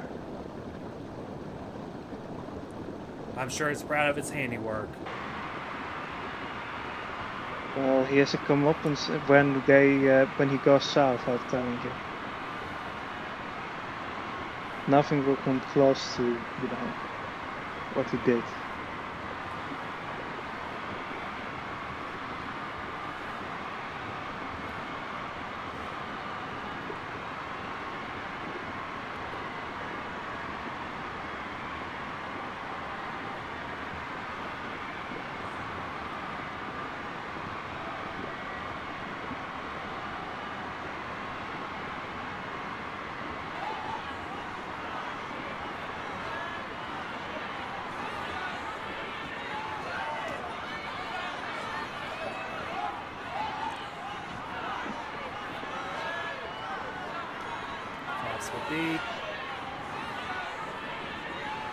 That's the worst lifeboat being collapsible A. I know a lot of people like talking about collapsible B being the worst, but being on B is basically a walk in the park.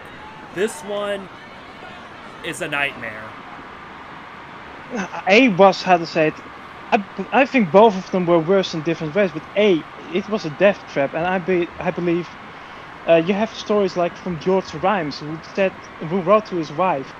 He wanted to jump overboard twice, but the death of his wife kept him alive and prevented him from doing so. Or the Lindells dying, Edith Evans, according to George Rhymes at least, he believed it was Edith Evans dying on collapsible A. The 3 bodies being left behind and everything. That lifeboat was a hell on earth.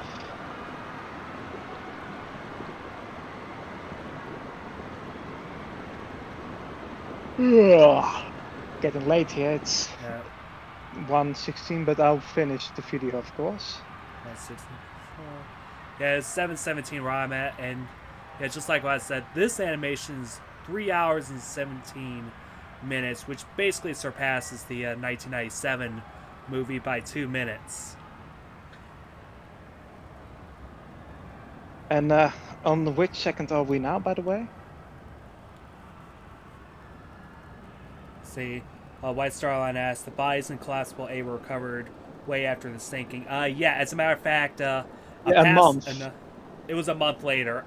A passing ship by the name of the Oceanic happened to pass by the spot where Titanic went down. It turns out... and they found collapsible A with 3 bodies on board. One of Thompson Bietti, who I named before. Let me see, one third-class passenger, Arthur O'Keefe, and one unidentified able-bodied seaman. And they found a ring in there, too. Yeah, belonging to the Lindells, who were a couple who died in collapsible A, and their bodies were, dropped over the side. In total, 16 people were saved from collapsible A. Hard believe 5 days later. Including one woman. Including Rhoda Abbott. Rhoda Abbott was one who... Rhoda Abbott, she was saved from lifeboat collapsible A. Her 2 sons were lost in the sinking. That's where Rosamund and Rose Moore, I believe his name was. Yeah. Eugene, I believe. Eugene, I think so. Yeah, I think it's just sad because, they were so young. And she ultimately survived, because I believe she survived until 1946 or something like that. Yeah, she never recovered. She was helped by the leading fireman Thomas Terrafall in life number 14, since that returned to save the occupants, even though Law started to shoot at them first. Imagine going through all that hell and suddenly being shot at. Yes. Yeah. Yeah, it must and you have can been see awful. here a reference to a painting as well. Since 5th Officer Lowe, he conducted a quick crew of a few able-bodied seamen from other lifeboats, and of course some stewards to help. And the 3 men saved that, the 4 people saved were William Fisher Hoyt, who died, a Chinese man named Fang Lang, whose real name was Pong Wong Song, I believe I mispronounced that, Harold Villamore, who was an assistant second-class saloon steward, and likely a fireman by the name of Thomas Street, even though some believe it was Robert Daniel. I personally am a bit skeptical of it being Daniel, as he was either saved by 4 from the water or collapsible B. There was a recent documentary about the Chinese as well, called The Six, which was quite an interesting documentary. Yeah, I had it since 2021 in my possession. Yeah, yes. It's quite an interesting documentary. Oh, so most certainly. It's still said that, they can't find 3 of the 6 in this case. Since one died in England in 1914, the other died in Canada in the 1940s, and Fang Lang, in this case, lived until the 1980s. He even outlived the recovery of the wreck in this case. Yes, he did. His ex-wife, who died in 2022 or something like that, was still alive for quite a while, which is impressive considering he was a Titanic survivor. That's right. But he never spoke about the disaster, except... No, he never did. No. Except with his nephew or something like that. I think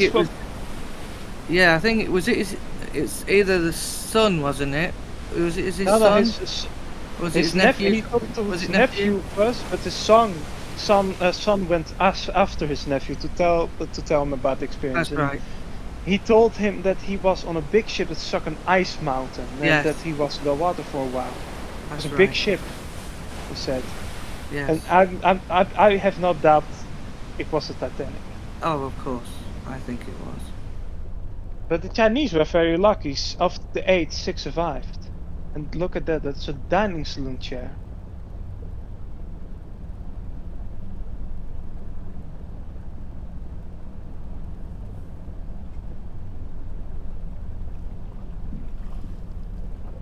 Officer Boxer is the first to arrive.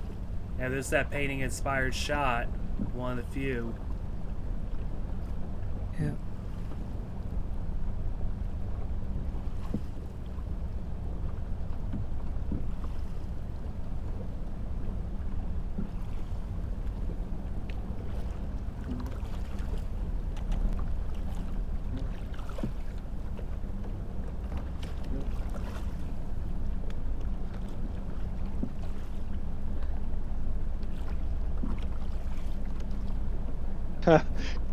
Fun fact, Boxer told a lady to shut up in Lifeboat number 2 at this time. Since you had Mahala Douglas, who was asked, now someone on the committee asked, what happened to the Titanic? And Mahala Douglas said, she sunk. And Professor Boxer said, shut up, against simply put. And of course, his entire dialogue, it wasn't just she's gone, it was gone. She sank at 220 some Dutch, that I can get the entire monologue in this case, since it's always a bit of a tearjerker. Time to test my vocal capabilities as a voice actor again.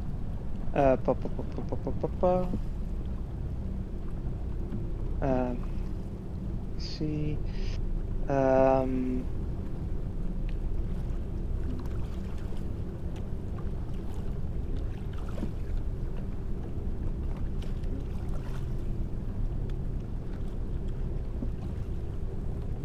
Time for the entire monologue of Boxall.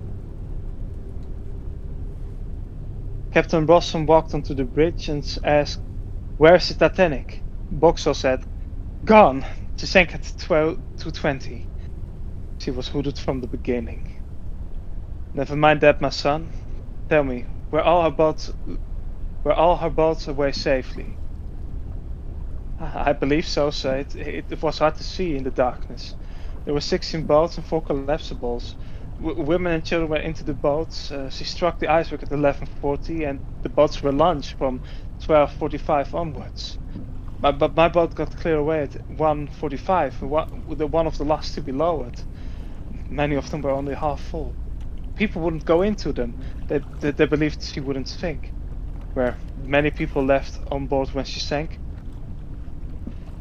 Hundreds and hundreds, perhaps 1,000, perhaps more. My God, sir, they've gone down with her.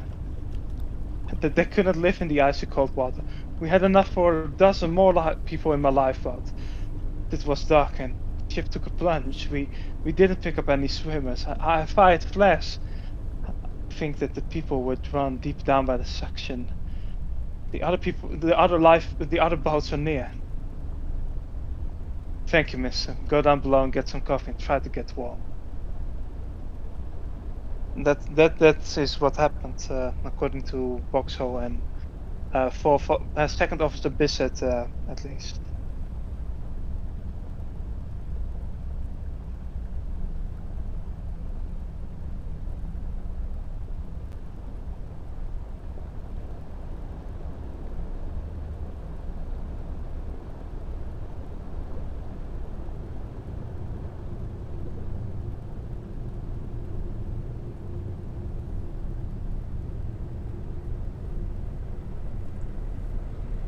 We've at this time frame, Carpathia message to all ships saying, "What has been done has been done.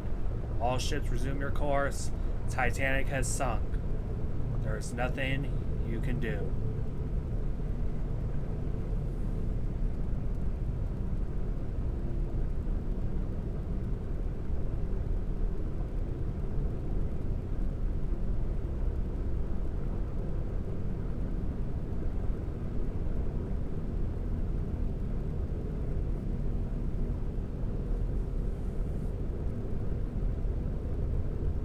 All that power, all that grace. A few chairs.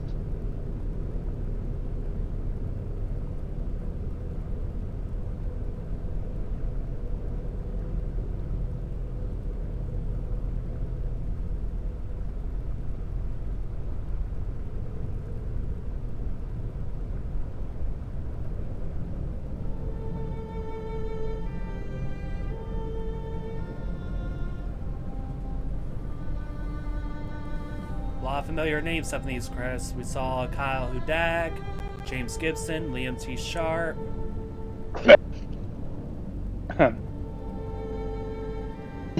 So, pardon me. It's all good. And here's the featuring the voices of the following THG fans. A lot of talented voice actors.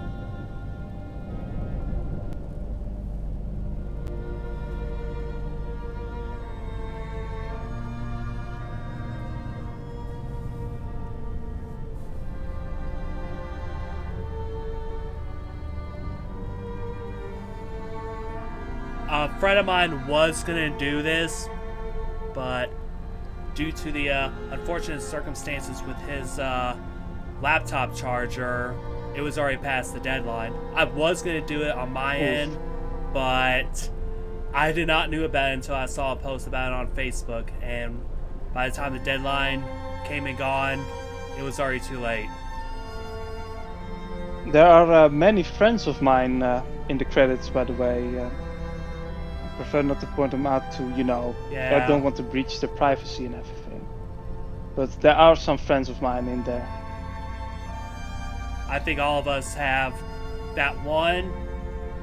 In fact, look between Sabrina Allen and Scott Merritt.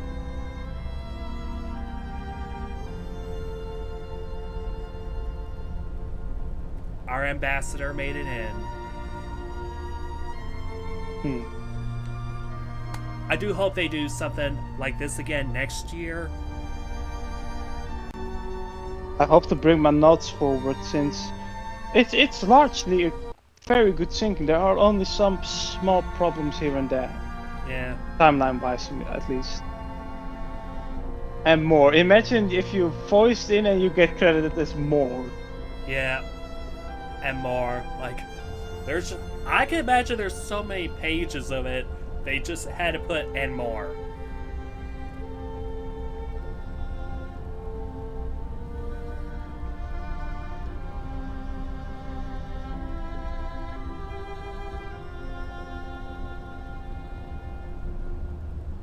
There's Carpathia just sailing through a storm. Was picked up by two U.S. light cruisers to be escorted to New York. Of course, asking the information, what happened to Major Butt? Who of course was a good friend of President Taft. Oh yeah, and oddly enough, Archibald Butt was born in a town in Georgia way far from me. And there's actually a bridge named after him, and he would be interred at Arlington National Cemetery.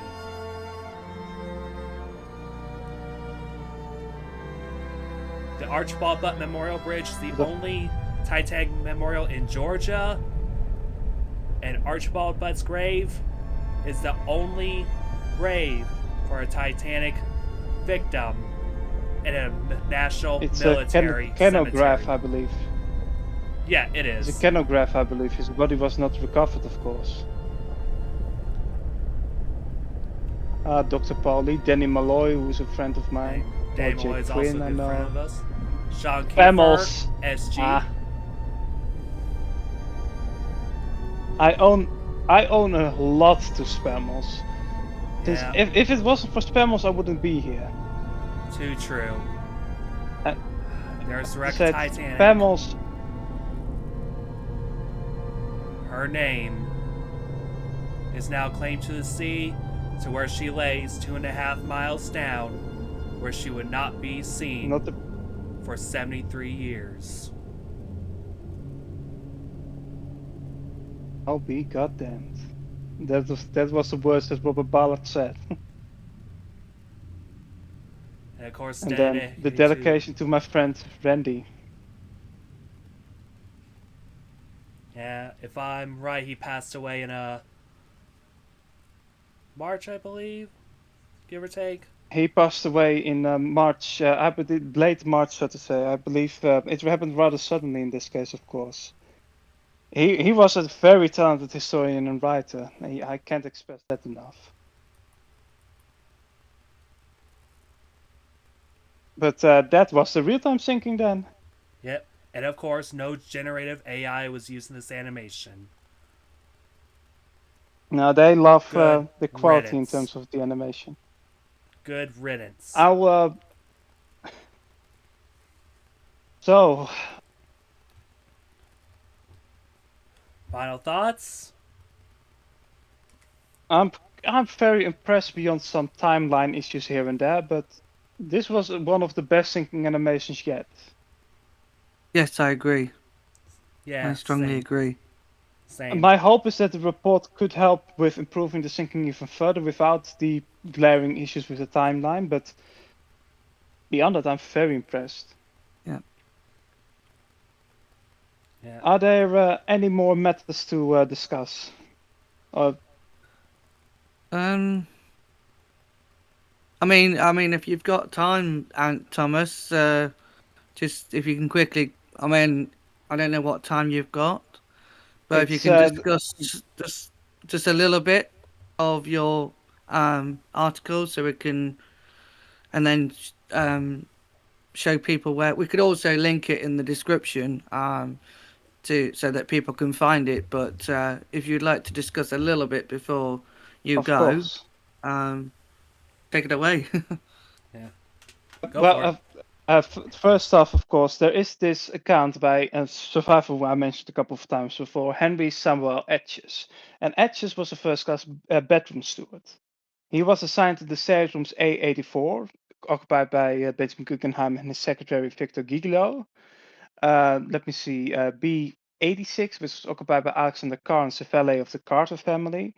After that, you have B88, B90, and B92, which were unoccupied, as far as we know. I do believe that the Odells and Mays may have been in it during the, as cross-channel passengers, followed by William Henry Harrison, J. Bruce Ismay, his secretary, in B94.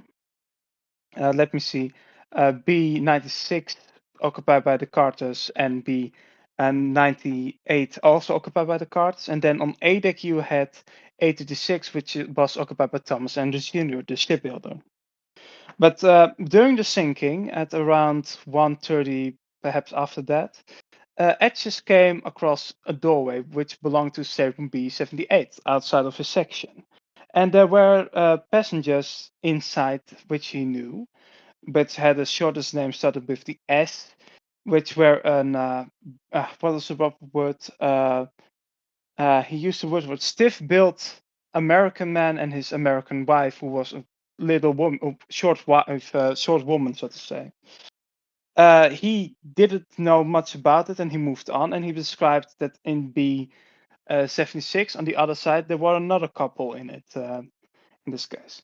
Long it was thought that the couple in question were the Spencers, William Augustus Spencer and his wife Marie. But the problem is they were in the couple that he saw in B76. And beyond that, Mrs. Spencer wasn't American, she was French, and she spoke with a heavily French accent.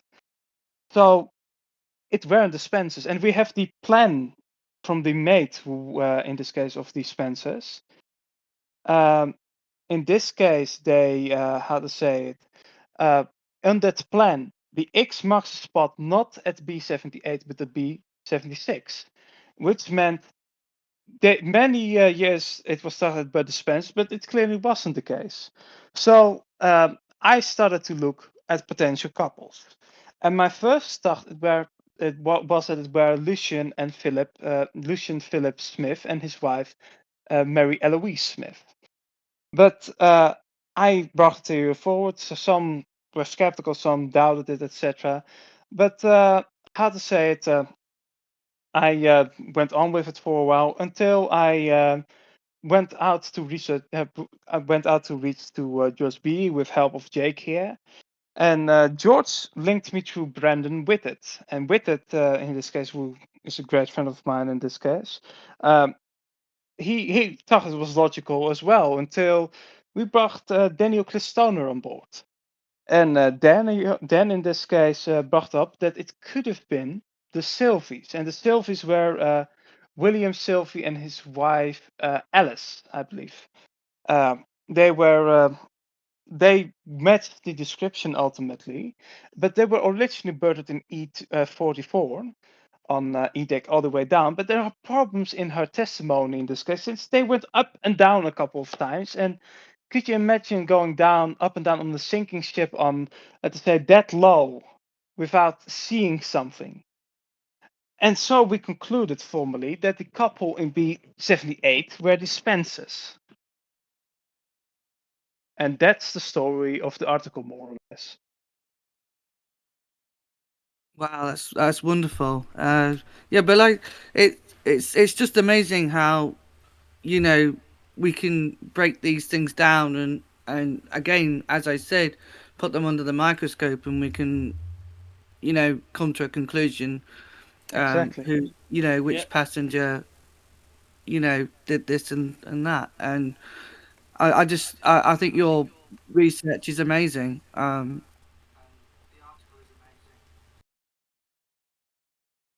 Oh crap! Forgot I had my mic turned off.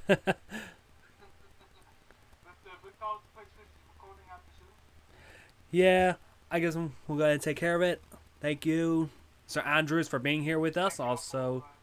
Also Jake as well, and thank you TNB and WhiteStarLine for being here as well. And thank you all for watching ultimately this video when it's uploaded. All right, and also follow up for our challenge. If you happen to find Sez's voice lines, leave them in a timestamp as your answer.